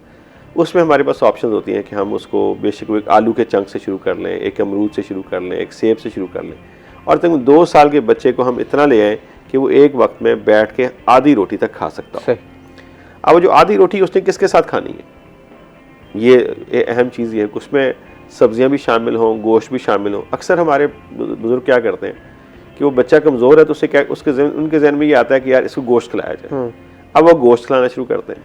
अब जब गोश्त खिलाते हैं तो उससे उसकी प्रोटीन तो बढ़ जाती है, लेकिन जो बाकी चीज़ें वो ज़्यादा नहीं होती, और अल्टीमेटली ज़्यादा प्रोटीन इस्तेमाल करने से उसका वज़न जो है वो फिर दोबारा कम होना शुरू हो जाता है। तो तवाज़न ज़रूरी है, यानी कि उधर से उसको रोटी भी चाहिए, चावल भी चाहिए, सब्जियां भी चाहिए, फल भी चाहिए, और साथ जो है गोश्त और दही का इस्तेमाल जो है वो।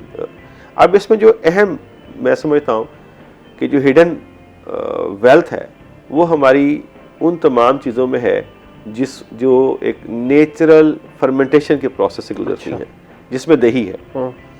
अब दही जैसी दही हो गई, अचार हो गया, ये वो चीज़ें हैं जो आपकी सेहत में प्रोबायोटिक्स को शामिल करती हैं। प्रोबायोटिक्स आप भी बेहतर पहले प्रोग्राम्स हो चुके होंगे। प्रोबायोटिक्स ऐसे तमाम जानदार मुझे नज़र नहीं आ रहे, लेकिन वो जिस्म के अंदर जो बड़ी आंत है हमारी, लार्ज इंटेस्टाइन है, उसमें जाके हमारी सेहत को बेहतर करना शुरू करते हैं। तो ये चीज़ें हम इस्तेमाल करना शुरू कर दें इंशाल्लाह और फिर आप एक दफ़ा उसका मेडिकल चेकअप ज़रूर करवाएं कि क्या उसकी कहीं पे कोई इन्फेक्शन तो नहीं है, कोई बच्चे के पेट में या जिसकी लार्ज इंटेस्टाइन है, बड़ी आंत है, उसमें कोई मसाइल तो नहीं है। क्योंकि अक्सर बच्चों में इन्फेक्शन होता है और इन्फेक्शन की वजह से वो खाना खा रहे होते हैं, उसका अक्सर हिस्सा जो है वो इस इन्फेक्शन को फाइट करने पे गुजर जाता है। वो जो अक्सर हम लोग कहते हैं यार खाना लगता नहीं है, तो वो उसको देखने आप कह सकते हैं उस पे खाना लगने में 2 वजूहात हो सकती हैं। अच्छा, उसको 2 वजूहात हो सकते हैं, उसको कंप्लीट कीजिएगा। बस 2 वजूहात से, एक तो ये जो मैंने पहले आप बात हुई कि अंदर कोई जिस्म के अंदर इन्फेक्शन है या कुछ ऐसी जहरीले मादे मौजूद हैं जो जिस्म को मुकम्मल काम करने नहीं देना चाह रहे, जिसकी वजह से मसाइल आ रहे हैं, या जो आप खुराक इस्तेमाल कर रहे हैं वो तवाज़ुन में नहीं। ठीक हो गया। अच्छा, एक और बहुत बड़ा मसला होता है बच्चों को, मौजू पे हम लोग गुफ्तगू कर ही रहे हैं तो कर लेते हैं, कद छोटा रह जाता है कुछ लोगों का। अच्छा, ये इसमें जीन्स का कितना अमल दखल है और हमारे डाइट का कितना अमल दखल है? इसमें आप कह लें कि जो हम साइंस में पढ़ाते भी हैं, ऑलमोस्ट हमारे जिसमें में मोर देन 200 से ज़्यादा जीन्स हैं जो कद के अंदर रोल, डायरेक्ट या इनडायरेक्ट रोल प्ले करते हैं। एक अब इसमें हमारे यहाँ, क्योंकि कुछ टॉपिक्स ऐसे होते हैं जहाँ हमारे यहाँ क्योंकि ज़्यादातर कज़न मैरिज होती गई, अच्छा। तो वो जो जीन्स को फैलने का मौका मिलना चाहिए था या उनमें जो डाइवर्सिटी आई थी वो नहीं आई। अल्टीमेटली उस जेनेटिक डाइवर्सिटी की वजह से भी हमारे कद कम हो रहे। एक दूसरी बात ये है कि कद बढ़ाने के लिए जो आपकी मदर है, जिसमें बच्चे ने 9 माह से ज़्यादा अरसा गुजारना है, उसकी सेहत भी बड़ी अहम है। हमारी अक्सर माएँ जो हैं, जो औलाद जन्म देने की उम्र में होती हैं, उनकी सेहत ठीक नहीं है। अक्सर हम अब डॉक्टर से राय जब टेस्ट करते हैं, नज़र आता है कि तकरीबन 40% ख़वातीन ऐसी होती हैं जिनका HB 10 से कम होगा। अच्छा। उसमें से 25% ख़वातीन ऐसी हैं जिनका HB 8 से भी कम होगा। बताया कि एक मदर जो है जो ऑलरेडी कमज़ोर है, तो वो कमज़ोर माँ कभी भी ताकतवर बच्चे को जन्म नहीं देगी। अब वो कमज़ोर माँ से कमज़ोर बच्चा पैदा हुआ, अल्टीमेटली उसका कद कहीं ना कहीं उसकी वजह से भी मुतासिर, उसकी वजह से ग्रोथ जो है वो हैम्पर होती है। तीसरा जो है वो यकीनी बात है, बच्चे डॉक्टर साहब हमारे साथ मौजूद हैं, तौसीफ साहब उनकी मौजूदगी का फ़ायदा उठाते हैं और जितने भी न्यूट्रिशन के हवाले से सवाल हैं वो उनसे करेंगे। अगर आप लोग भी हमारे इस प्रोग्राम का हिस्सा बनना चाहते हैं तो आपकी स्क्रीन पर नंबर आ रहे हैं, आप डायरेक्टली सर से क्वेश्चन कर सकते हैं। इस वक्त वो एक ब्रेक के बाद आपसे मिलते हैं, हमारा इंतज़ार कीजिएगा। वेलकम बैक नाजरीन। ब्रेक पे जाने से पहले हम लोग ग्रोथ के हवाले से गुफ्तगू कर रहे थे। कॉलर ने हमसे सवाल किया था कि बच्चे के कमज़ोर है, जितना मर्ज़ी हम खिला रहे हैं, तो बड़ा बेहतरीन तरीके से बड़ा जामे जवाब दिया जनाब ने, डॉक्टर तौसीफ ने। एक और कॉलर हमारे साथ लाइन पर मौजूद है, उनका सवाल ले लेते हैं और उसके बाद फिर हम अपनी कॉन्वर्सेशन जो है वो उसको आगाज़ करते हैं। अस्सलाम वालेकुम जी, अपना नाम बताइएगा और सवाल कीजिएगा। वालेकुम अस्सलाम, मैं मिसेज अलीम बोल रही हूँ बाबरपुर से। जी मैम, सवाल कीजिएगा। मिसेज अलीम साहिबा। अच्छा, ये डॉक्टर साहब से पूछना था कि वजन कम करना होगा जैसे घरेलू खवातीन में बगैर डाइट के या डाइट के साथ भी, तो उसका क्या तरीक़ाकार है? वॉक से करें या डाइटिंग करें? डाइटिंग से वजन कम नहीं होता, और कोलेस्ट्रॉल कम करने का भी तरीका बता दें। और दूसरी बात ये पूछनी थी कि डॉक्टर साहब का तो अपना पेट काफी बड़ा हुआ है। ठीक हो गया जी, आपका सवाल जो है वो आगे है, अब इनसा सब जवाब ले लेते हैं। जनाब पहले तो दूसरे सवाल का जवाब दे। पहले मैं दूसरे सवाल का जवाब दूँ। बेसिकली वज़न बढ़ने की ना बहुत सारी वजूहात होती हैं, क्योंकि हम लोग सरकारी दफातर में हैं और हमारे दफातरों के अंदर जो है वो ज़्यादातर बैठने का रिवाज ज़्यादा है, और मसलन लेक्चर लिया, लेक्चर लेके वापस आ गए, दफ्तर बैठ गए, फिर लेक्चर लेने चले गए, तो कहीं ना कहीं हमारी वो रूटीन डिस्टर्ब रहती है। अल्टीमेटली उसकी वजह से वज़न हमारा बढ़ जाता है। और मैं आपको सच्ची बताऊँ कि हमारा ये जो ओबेसिटी है, ये इसकी एक बहुत बड़ी वजह हमारे जीन्स भी होते हैं। अब हमारी बदकिस्मती यह है कि मेरे जितने भी हम 4 बहन भाई हैं, वो चारों बहन भाइयों में सबसे कम वज़न मेरा है। अब ये आप अंदाज़ा लगा लें इस बात से। तो ये थोड़ा सा है उसमें। जहाँ तक आपने सवाल किया, दो सवाल वज़न कम करने के लिहाज से, तो वज़न कम करने के लिए आप कहें कि आप खुराक भी ना बदलें और आप एक्सरसाइज भी ना करें, ये मुमकिन नहीं है। तो डेफिनेटली आपको थोड़ा सा अपने आप को, एक्सरसाइज को और डाइट को आप कम्बिनेशन में लेके चलते हैं।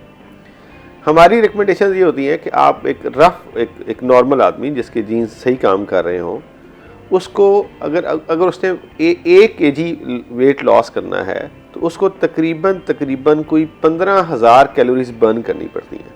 आप इसको एक सादा से लफ्ज़ों में कहें, अगर आपने 1 ग्राम वज़न कम करना है तो 15 कैलोरीज बर्न करनी पड़नी है। अब 15 कैलोरीज बर्न करने के लिए आपको तकरीबन जो है वो आपको हार्डली 250 स्टेप्स जो है वो चलना है एक। या अगर आपने 15 कैलोरीज कम करनी है तो हो सकता है कि आप यूँ समझ लें कि 2 ड्रॉप्स ऑयल अगर आप तेल कम इस्तेमाल कर लेते हैं तो भी कम हो सकता है। अब ये हमारी रिकमेंडेशन होती है वज़न कम करने के लिहाज से कि रोज़ाना की बुनियाद पे आपने इतनी खुराक कम करनी है और इतनी एक्सरसाइज बढ़ानी है कि 25% आपकी जो एनर्जी है उसकी बर्निंग जो है वो ज़्यादा हो जाए। जब आपकी 25% बर्निंग शुरू हो जाएगी चीज़ें बेहतर हो जाएंगी। मसलन मैं अपनी बात करूं, मेरी रिक्वायरमेंट है 2200 कैलोरीज। अब मेरे 2200 कैलोरीज है, मैं इसको 1700 पे लिया। अगर मैं 1700 पे लूँगा तो 500 कैलोरीज में रोज़ बर्न करना शुरू कर दूंगा।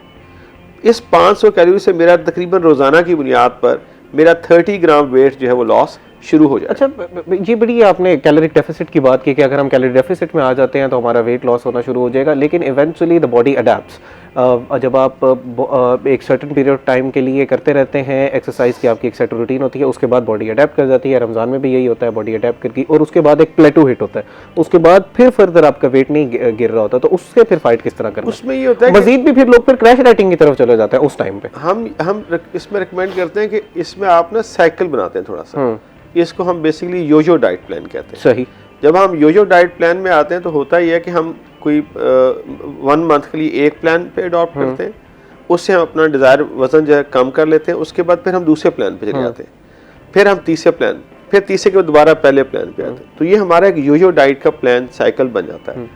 अब इसमें हमारे पास योजो के लिए मुख्तलिफ ऑप्शंस होती है। जिस तरह मैंने कहा ना कि आपने वज़न कम करना है, आप खाना थोड़ा सा कम कर देंगे, थोड़ी सी एक्सरसाइज बढ़ा देंगे, जिस वक्त आपका एक वो सरफेस एक आप कह लें कि दोबारा बराबरी आनी शुरू हो जाती है और ये मेहनत कम काम करती है, फिर थोड़ा सा हम क्या करते हैं कि हम थोड़ा सा हाइड्रेशन स्टेटस को बढ़ा देते हैं और थोड़ा सा डाइट को मेंटेन रखते हुए थोड़ी सी वॉक स्टेप्स जो हैं वो बढ़ा देते हैं। अगेन थोड़ा हमारा वज़न हिट होगा। थर्ड स्टेप के अंदर हम थोड़ी सी कहीं ना कहीं जो हमारी शुगर इंटेक है और ऑयल इंटेक है उसको बिल्कुल कम कर देते हैं और कहीं प्रोटीन डाइट पे शिफ्ट करते हैं। अच्छा, अब लाइट जैसी प्रोटीन डाइट पे शिफ्ट करते हैं फिर हमारा वज़न कम होता है। ये 3 के बाद हम दोबारा पहले पे आ जाते हैं। ठीक है। अच्छा, यहाँ पर एक तो ये बताइएगा कि वो लोग जो बज़ाहिर आपको फैट नज़र आ रहे हैं लेकिन उनकी कोई बीमारी नहीं है, उनको भी वेट कम करना चाहिए? क्योंकि इवेंचुअली ओबेसिटी जो है वो मज़ीद बीमारियों की तरफ लीड करती है। दूसरा, जो मैम का सवाल था, वो कैटेगोरिकली हमारे यहाँ ये मसला होता है कि सर एक डाइट हमें बता दें जिसको मैं मिनो वन फॉलो करूँ तो मेरा वज़न कम होना शुरू हो जाए, और इसी के साथ साथ एक्सरसाइज भी बता दें। या कोताही होती है, एक्सरसाइज नहीं करते, या हमसे कोताही होती है, डाइट नहीं करते, तो दोनों चीज़ें अगर हम इकट्ठे लेकर चलते हैं और उसके ऊपर मिनो अमल करते हैं तो ये तय है कि हमारा वेट कम होना शुरू हो जाएगा। कम होना शुरू हो जाएगा। ठीक है, आपके छोटे रूल्स बना लें। ठीक, आप कहें जी 80-20 रूल है, आपके 1/3 रूल है। 1/3 रूल हम सुन्नत भी है कि आपने अपने स्टोमक का एक हिस्सा फूड से, एक हिस्सा आपने वाटर से फिल करना है और तीसरा हिस्सा आपने खाली रखना है। 1/3 रूल हो गया। आप 1/3 रूल इस्तेमाल करना शुरू कर दें तो मैं ये गारंटी देता हूँ कि वेट बढ़ेगा नहीं आपका। उतनी वेट कम होना, स्लाइड कम होना चाहिए। दूसरा रूल 80-20 का है कि आप अपनी खुराक के अंदर जो तनासब है उसको चेंज करना शुरू कर दें। ठीक, फिर आप फाइबर इस्तेमाल करें थोड़ा सा। आप 80-20 मीन के हम कुछ ऐसे अगर कहीं पे कार्ब्स इस्तेमाल कर रहे हैं जो थोड़े से ज़्यादा एनर्जी देने वाले, तो कुछ ऐसे इस्तेमाल कर लें जो थोड़ी देर के अंदर जो है वो डाइजेस्ट होते हैं। सर ऐसा करते हैं कि वन प्लान फिट ऑल नहीं हो सकता, ये एक सब्जेक्टिव मैटर है जिसको बाकायदे तौर पर एक सेशन लेके फिर ही आप प्लान जो है वो बना सकते हैं। लेकिन चलें एक प्लान बनाते हैं जिसमें एक आइडियल बंदा 25 to 30 उसकी एज है और उसने अब वेट लॉस की तरफ जाना है, वो हिट कर चुका है, तकरीबन उसका वेट है 35 to 40 के दरमियान। एक फ़ीमेल है जिनका वेट इतना है और उन्होंने अब उसको लूज़ करना है, शायद शादी का मौका हो सकता है या कुछ हो सकता है, इस तरह का मौका है, जिनके पास टाइम है तकरीबन 6 से 7 माह का, और वो वेट लूज़ करना चाहते हैं। अब जब वो डाइट प्लान बना रही होंगी उसमें फोकस क्या होना चाहिए? प्रोटीन होना चाहिए, कार्ब्स होना चाहिए, या फैट होना चाहिए जिसके इर्द गिर्द डाइट घूमेगी, और कितनी कैलोरीज होनी चाहिए?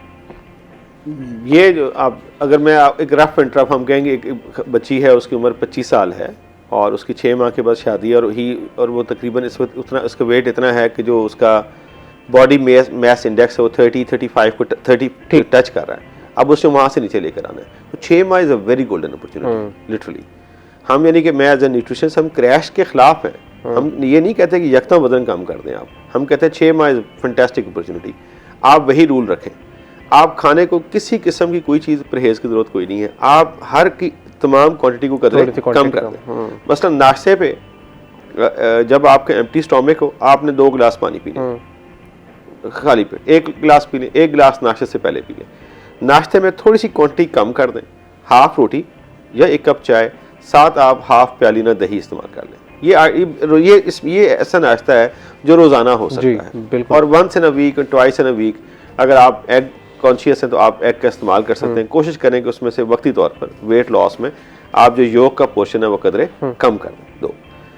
उसके दरमियान में अब आप क्योंकि हम ये रिकमेंड करते हैं आपने इतना थोड़ा खाया तो आपको डेफिनेटली 10-11 बजे ना क्रेविंग शुरू हो जाती है। बिल्कुल। अब वो जो क्रेविंग्स हैं वो आपने ना वेजी सैलेड से हल करनी है। अच्छा, थोड़ा सा वेजी सैलेड बना दें, इसमें आपके कुकम्बर हो सकते हैं, खीरा हो सकता है, थोड़ा सा प्याज भी उसमें हो सकता है, मूली हो सकती है, ये सब चीज़ें हो सकती हैं।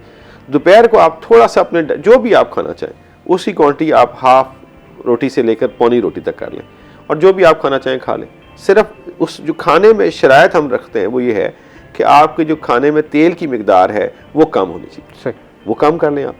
शाम को आप थोड़ा बहुत स्नैक्स के अंदर को नट्स ऐड कर लें, वो आप 6 दाने एलमंड्स के कर सकते हैं, अगर आप अफोर्ड कर सकते कर लें, अगर नहीं कर सकते दोबारा आप उसमें सैलड पोर्शन जो है वो दोबारा ऐड कर लें, और रात को थोड़ा सा दोबारा कंज्यूम कर लें। अब ये वो आइडियल प्लान है जिससे आपकी मैक्सिमम आपकी कैलोरीज इस्तेमाल होंगी 1700 to 1800 तक। और इसमें एक्सरसाइज को कहाँ पर ऐड करना है? इसके बाद अब आपकी एक्सरसाइज आ जाती है। एक्सरसाइज एक बहस तलब है क्योंकि आपने वज़न कम करना है, आपका टेम्परेचर भी काउंट करता है मुल्तान में। तो हम रिकमेंड करते हैं कि खाना खाने से थोड़ा देर पहले, मसलन अगर 8 बजे खाना खाते तो 7 बजे 6 बजे आपने हाफ एन आवर की एक वॉक करनी है। अच्छा, वेट लॉस के लिए खाना खाने के बाद सुन्नत भी है, और आप कम से कम 15 मिनट की एक वॉक जो है वो आप 40 कदम खाने के फ़ौरन बाद कर लें, या खाने से 15 से 20 मिनट गैप करके कर लें। तो ये आपकी 45 मिनट की एक्सरसाइज आपको 500 कैलोरीज का डेफिसिट देगी। और सिर्फ इस एक प्लान को फॉलो कर, बेशक आप ये इसमें कोई ऐसी नहीं है, इस एक प्लान को फॉलो करने से आप 1 महीने में 2 से 3 kg वेट लॉस बड़े आराम से कर सकते हैं। अच्छा, मैं यहाँ पर एक और वो डिस्क्लेमर जो हम हमेशा अपने प्रोग्राम में देते होते हैं जब हम डॉक्टर्स के साथ ये प्रोग्राम कर रहे होते हैं कि ये ऐसा नहीं है कि डॉक्टर साहब ने दसे ऐसी फॉलो करना है, मिनो वन सब्जेक्टिव है। आप अपनी जो मुश्किलात हैं, हो सकता है कि आपको कोई और इशू हो जिसकी वजह से आपका वेट जो है वो बढ़ रहा है, जिसको देखना बहुत ज़रूरी हो, तो डॉक्टर से रिव्यू करने के बाद फिर आपके लिए एक प्लान बनाया जाएगा जिसको आपने फिर फॉलो करना है। ये सिर्फ एक अंदाज़ा, थोड़ा सा एजुकेशन पर्पसेस के लिए कि अगर कोई शख्स घर में अपना प्लान बनाना चाह रहा है, वो बड़े अरसे से एक डाइट फॉलो कर रहा था, डॉक्टर से उसने सारे अपने टेस्ट करा लिए थे, अब वो एक प्लान बनाना चाह रहा है, तो उस हवाले से हम ये अक्सर औकात गुफ्तगू कर रहे थे। ऐसा ही है सर? ऐसे ही। और मैडम ने एक सवाल किया ना, कोलेस्ट्रॉल को कम करना है। तो कोलेस्ट्रॉल को कम करने का असूल है कि आपने घी का इस्तेमाल कम कर दें। घी आप अपनी डाइट से निकाल दें, आप ऑयल का इस्तेमाल करें, ऑयल की क्वांटिटी भी हाफ कर दें, और आप अपनी खुराक में ना जो फाइबर है उसको इस्तेमाल करना शुरू कर दें। मसलन अगर इन्होंने कोलेस्ट्रॉल कम करना है तो खाने से पहले आप ये आधा चमचा जो है वो इसबगोल का छिलका इस्तेमाल कर सकते हैं। ये खाने के अंदर जो आटा इस्तेमाल कर रहे हैं उसमें जौ या जवी का आटा थोड़ा बहुत इस्तेमाल कर सकते हैं। इवन खाने के बाद जो है ये सुबह निहार मुँह जो है वो कलवंजी का इस्तेमाल कर सकते हैं। तो निहार मुँह कलवंजी का इस्तेमाल कर लें, खाने से पहले इसबगोल का छिलका कर लें, पानी की मिकदार बढ़ा लें, तेल का इस्तेमाल और उसकी क्वांटिटी कम कर दें, तो 3 से 4 माह के बाद इनका कोलेस्ट्रॉल लेवल जो है वो इंशाल्लाह कम हो जाएगा। अच्छा, इसी के साथ साथ वो सिरका इस्तेमाल किया जाता है, एप्पल साइडर विनेगर और फलां विनेगर, वो करने चाहिए? एप्पल साइडर जो है वो क्योंकि वो भी फर्मेंटेड प्रोडक्ट है, तो मैं तो पहले फर्मेंटेड के हाकिम हूं कि जो भी फर्मेंटेड प्रोडक्ट है वो इंसान की सेहत के लिए हमेशा फायदेमंद होती है, नुकसानदेह नहीं होती है। नुकसान एप्पल साइडर या विनेगर हमेशा सेहत के लिए फायदेमंद। ठीक हो गया। अच्छा, और मैंने अब आपसे एक और सवाल किया था इसी के साथ ही कि वो लोग जो बज़ाहिर तो आपको नज़र आ रहा है कि ये ओबीस है, लेकिन उनको कोई फिल वक्त कोई ऐसी हार्ट कंडीशन या कोई बीमारी नहीं है, उनको भी अपना वेट कम करना चाहिए क्योंकि इवेंचुअली ओबेसिटी जो है वो दीगर बीमारियों की तरफ लीड करती है। थोड़ा सा जो है ना वो है आपके बॉडी फ्रेम। ठीक, मसलन बाज़ लोगों का बॉडी फ्रेम थोड़ा सा चौड़ा होता है, वजन भी उसी, अगर उनका बॉडी फ्रेम थोड़ा सा बल्कि है फिर उनको थोड़ा सा उनका ओवरवेट कदरे उनके लिए नुकसानदेह नहीं है। लेकिन अगर उनका बॉडी फ्रेम स्मॉल है और फिर बल्कि है, जैसा मेरा पेट बाहर निकला ऐसे बाहर निकला, फिर डेफिनेटली उन्हें चाहिए कि वो अपने एहतियात को स्टार्ट कर दें, एहतियात तो को जो है लॉन्ग वो- टर्म में ये चीज़ नुकसानदेह होगी। ठीक हो गया। अच्छा, आइडियल एज क्या है जब आपको, वैसे तो पूरी ज़िंदगी आपको एक्सरसाइज करनी चाहिए, लेकिन आपको लगता है कि 30 के बाद बॉडी उस तरह रिस्पॉन्स नहीं कर रही होती अगर आप अपना वेट कम करना चाह रहे हैं, या ये बस एक मिथ है, ऐसा नहीं होता? देखिए, मैं तो समझता हूँ कि आपके लिए एक्सरसाइज जो है वो तो पूरी ज़िंदगी ही चाहिए आपको लॉन्ग टर्म में।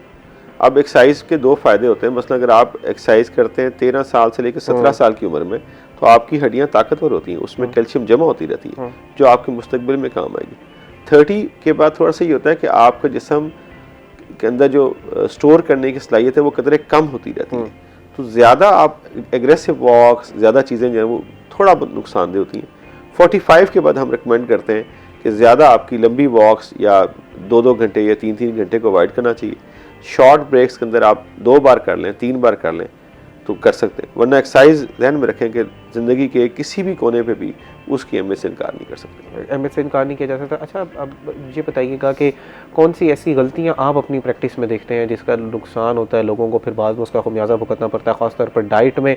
और एक बड़ा अहम सवाल होता है, अक्सर औकात लोग आपसे भी आके करते होंगे, सर मेरा वैसे वेट ठीक है, बस ये डबल चिनाना ये मुझे तंग कर रही है, या मेरे लव हैंडल जो है मुझे तंग कर रहे हैं। स्पॉट रिडक्शन की जा सकती है कि एक जगह का सिर्फ हमारा जो है वो वेट कम हो जाए? ये एक बड़ा मसला है। इसमें कुछ आप चीज़ें, कुछ जगहों पे डाइट से, और कुछ जगहों पे कुछ मेडिकल ट्रीटमेंट्स भी हैं, कुछ अब एस्थेटिक्स क्लिनिक्स बन गए हैं। वो एस्थेटिक्स तो एक अलग हो गया, लेकिन वैसे ओवरऑल तो हम नहीं कर सकते स्पॉट रिडक्शन। डबल चेन को हम कदरे किसी तरीके से आप by adopting some protein diets आप कदरे कम कर सकते हैं। ओके, वरना स्पॉट रिडक्शन करना जो स्पॉट रिडक्शन डाइट से कदरे मुश्किल काम, कदरे जो है वो मुश्किल काम है। और ये जो आजकल सेलिब्रिटीज़ को देख के और कि जी फलां ने वो टीका लगवाया था, या उसने वो काम कर लिया, या ये करवा लिया जी प्रोसीजर, उन प्रोसीजर्स का नुकसान भी होता है अगर बगैर निकेदाश के करवाए जाए? अगर देखें, अगर तो वो जिस इसमें सारे देते हैं ना, हम ओजेम्पिक है या मॉर्जेनो है, समथिंग। अब ये आपकी बेसिकली इनका काम फंक्शन ये है कि आपके खुराक को कम करता है, आपका दिल ही नहीं करता खाना खाने को, तो डेफिनेटली जब आप खाना नहीं खाएंगे तो आपकी सेहत इफेक्ट तो होगी उसमें, और लॉन्ग टर्म इफेक्ट होगी उसका, लॉन्ग टर्म जो है वो इफेक्ट होगा। नाज़रीन, डॉक्टर साहब हमारे साथ मौजूद हैं। इस वक्त हुआ एक ब्रेक के बाद ये जो डाइट के हवाले से हम सवालात करें डॉक्टर साहब से, यहीं से गुफ्तगू का आगाज़ करेंगे। हमारे साथ रहिएगा। वेलकम बैक नाजरीन। हम लोग ब्रेक पे जाने से पहले डॉक्टर साहब से जो है वो न्यूट्रिशन के हवाले से बात कर रहे थे और जानने की कोशिश कर रहे थे कि अब हमारी आइडियल रूटीन क्या होनी चाहिए, या आइडियल हमारी डाइट क्या होनी चाहिए। वो लोग जो अपना वज़न कम करने जा रहे हैं, थोड़ा सा वेट गेन के हवाले से भी गुफ्तगू कर लेते हैं। लेकिन डॉक्टर साहब से पे जाने से पहले हमारे एक सलीम साहब हैं, प्रोड्यूसर साहब हैं, एसोसिएट प्रोड्यूसर हैं यहाँ पर, आखिर के प्रोग्राम जो है वो उसको प्रोड्यूस कर रहे होते हैं, उसमें हमारी हेल्प करते हैं। उनकी भांजी की बर्थडे है, फातिमा साहिबा की। Happy birthday to you ji Fatima, many happy returns of the day.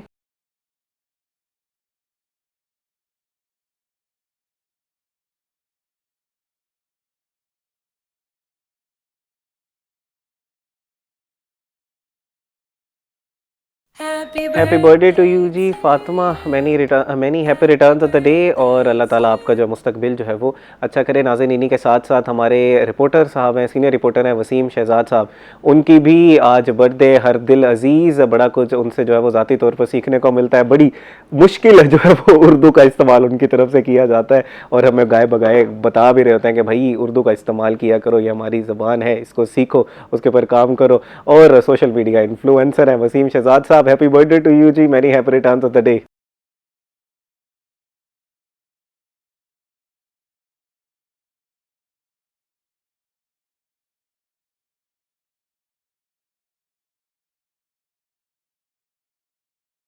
Happy birthday to you जी। बहुत ही मेहनती इंसान है वसीम साहब, बहुत कुछ सिखा रहे होते हैं, और हम लोग इनके एज लाइव से, इनके रिपोर्टिंग से बहुत कुछ जो है वो सीख रहे होते हैं कि अल्फाज का चुनाव किस तरह होना चाहिए, बात करनी किस तरह है, कहना क्या है, कौन सी बात कब करनी, और सोच के हमेशा जो है वो बात करनी है। तो thank you so much Waseem Shahzad साहब। नाज़रीन, अब ज़रा वेदर के हवाले से बात कर लेते हैं। जैसे मैंने अपने इब्तदाई में बात की थी कि आज वेदर की जो सूरत हाल है कुछ ख़राब नज़र आ रही है। थोड़ा सा इस वक्त जो वेदर है मौजूदा वो थोड़ा सा बेहतर है, लेकिन कुछ सुन रहे थे हम 3-4 दिनों से कि एक बहुत ही जो तूफ़ानी बारिशें हैं उसका कोई स्पेल मुल्तान में जो है वो दाखिल हो रहा है। अलिशबा साहिबा हमारे साथ मौजूद है। अलिशबा से ही जान लेते हैं कि इस वक्त मौजूदा क्या सूरत हाल है। जी अलिशबा, बताइएगा।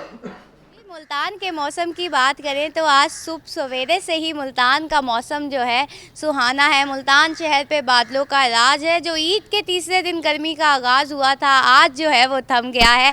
ठंडी हवा भी चल रही है। महकमा मौसमियात के मुताबिक मौजूदा दर्जा हरारत जो है 28 डिग्री सेंटीग्रेड तक रिकॉर्ड किया गया है, जबकि ज़्यादा से ज़्यादा जो है 31 तक जाने के इम्कानात है। और कम से कम की बात की जाए तो 21.8 डिग्री सेंटीग्रेड तक रिकॉर्ड किया गया है। महकमा मौसमियात के मुताबिक शाम में जो है बारिश के इम्कान भी बताए गए हैं। जो लोग बारिश का इंतज़ार कर रहे थे तो वो भी आज शाम में इस मौसम को एंजॉय कर सकते हैं। और अगले 2 दिन तक जो है मुल्तान शहर पे जो है बादलों का राज रहेगा। अलबत्ता सूरज और बादलों की आँख मचोली भी जारी रहेगी, तो मौसम जो है दरमियाना रहेगा। ना गर्मी होगी ना सर्दी होगी। जो ठंडी हवाएँ होंगी वो मौसम को लुत्फ़अंदोज़ बनाएंगी। शहरी इन 3 दिनों में मौसम को खूब अच्छे तरीके से एंजॉय कर सकते हैं। ईद के बाद जो है मुल्तान शहरियों को, मुल्तान के जो शहरी हैं उनको ईदी मिल गई है अच्छे मौसम की सूरत में।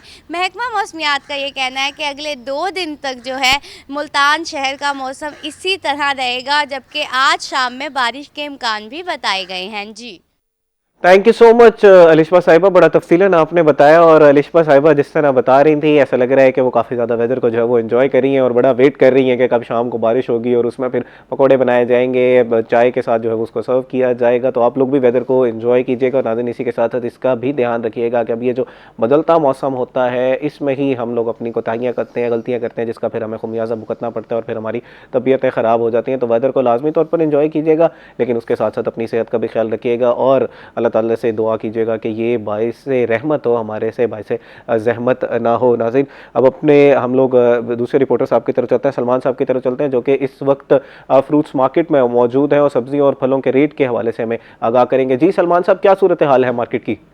जी बिल्कुल, इस वक्त मुल्तान शहर में खुद साख्ता महंगाई करने वाले अनासर के खिलाफ जिला इंतजामिया जो है वो कोई भी कार्रवाई करती हुई नज़र नहीं आ रही। प्राइस कंट्रोल मजिस्ट्रेट्स जो है वो भी गैर फाल नज़र आ रहे हैं, जिसकी वजह से खुद साख्ता महंगाई करने वाले अनासर जो है वो दोनों हाथों से आवाम को जो है वो लूट रहे हैं। बात करेंगे आज के सरकारी रेट लिस्ट की, तो प्याज का सरकारी नर्ख जो है वो 60 रुपये मुकर्रर किया गया, मगर मार्केट के अंदर जो है वो 110 रुपये किलो तक जो फ़रोख्त हो रहा है। टमाटर की बात करेंगे तो वो 65 रुपये मुकर्रर किया गया, मगर इस वक्त मार्केट के अंदर 120 रुपये किलो तक जो फ़रोख्त हो रहा है। गाजर और घिया की बात करेंगे तो गाजर जो है वो 40 रुपये और घिया कद्दू जो है 105 रुपये फ़ी किलो मुकर्रर की गई है, मगर मार्केट में गाजर जो है वो 60 और घिया कद्दू जो है वो 150 रुपये फ़ी किलो तक जो फ़रोख्त हो रहा है। सरकारी नरखों में अदरक का सरकारी नर्ख जो है वो 280 रुपये, भिंडी 270, लहसन जो है 460 और लीमू जो है वो 70 रुपये फ़ी किलो तक जो है उसका मुकर्रर किया गया, मगर मार्केट के अंदर अदरक भिंडी का रेट जो है वो 350 है और चाइना लहसन जो है वो 600 रुपये और जबकि चाइना लीमू जो है वो 150 रुपये फ़ी किलो तक जो है वो फ़रोख्त हो रहा है।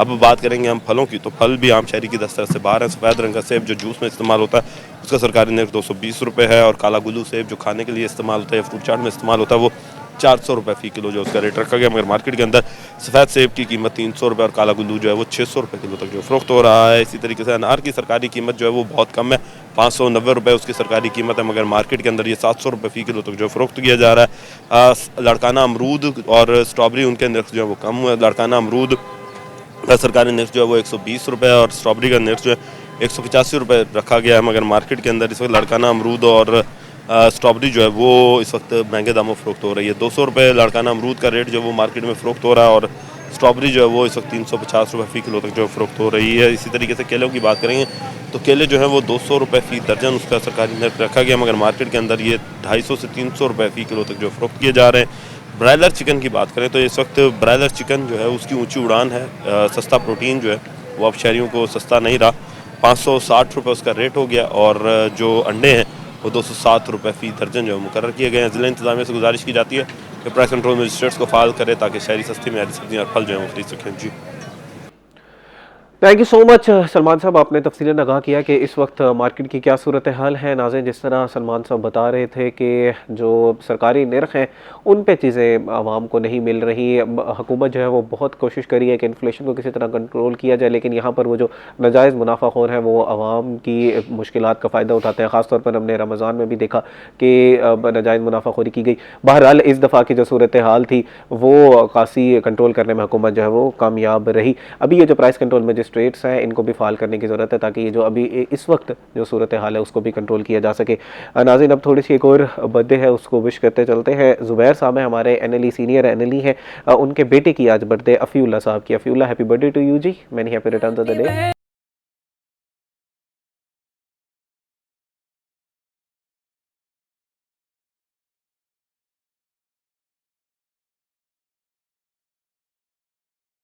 हैप्पी बर्थडे टू यू जी Afiullah, many happy returns of the day. Allah ताला आपका जो फ्यूचर है वो अच्छा करे, खुशियों भरा हो और आप अपने पेरेंट्स का जो है वो नाम रोशन करें।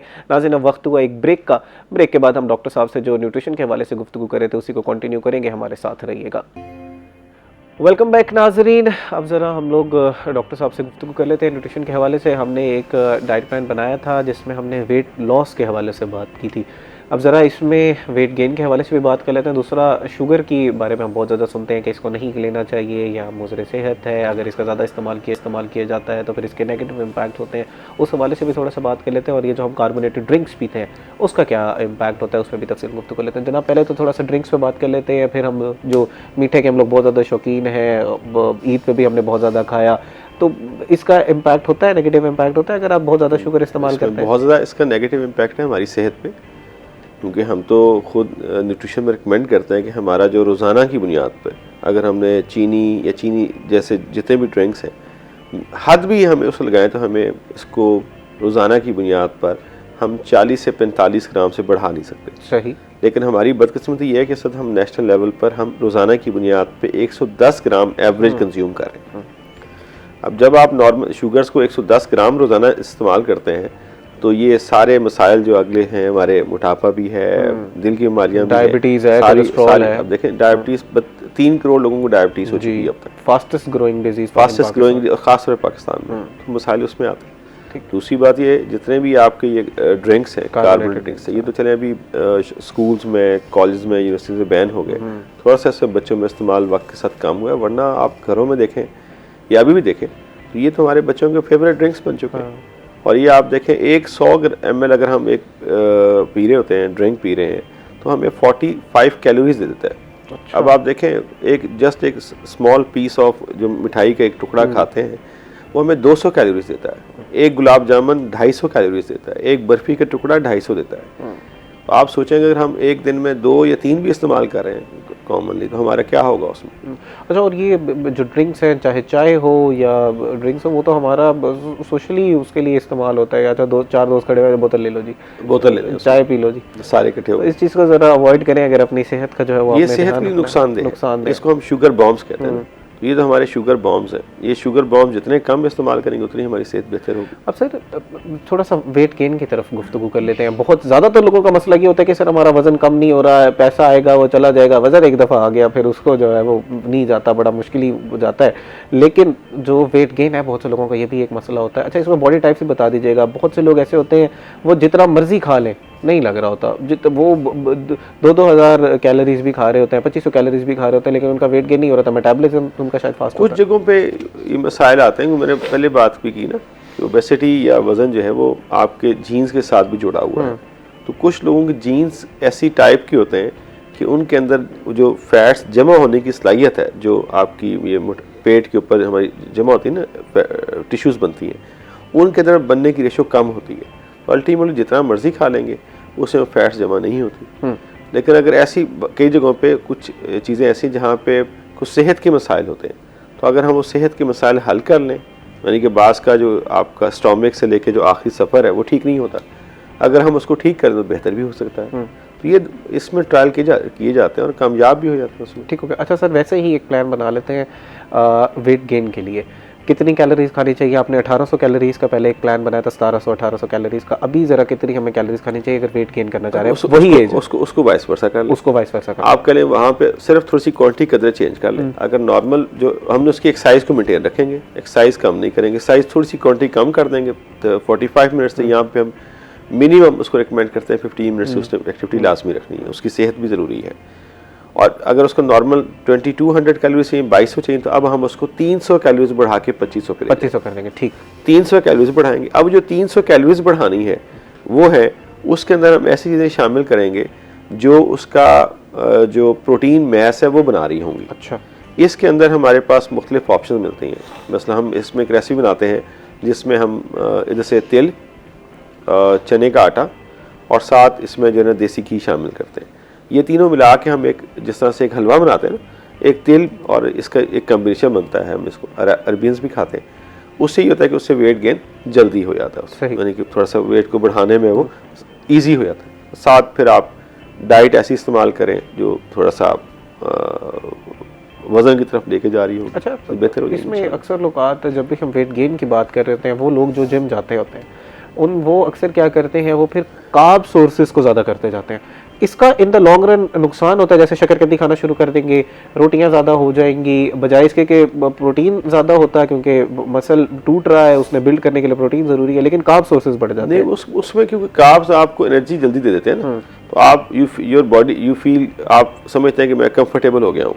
लेकिन जैसे जैसे आप कार्ब्स इस्तेमाल करेंगे तो आपको जो मसल मैस है वो कम होना शुरू हो जाएगा। अच्छा, आपके मसल बनेंगे नहीं। तो आप बॉडी जिम जा रहे हैं तो आप मेंटेन करना चाह रहे हैं ना कि आपका मसल मैस ज़्यादा हो और आपका जो बेली फैट है वो कदरे कम हो। अगर आप प्रोटीन इस्तेमाल नहीं करेंगे, उसकी क्वांटिटी अच्छी नहीं रखेंगे, तो मसल मैस जो बनना चाहिए वो नहीं बनेगा, वो बल्कि ज़ाया होना शुरू हो जाएगा।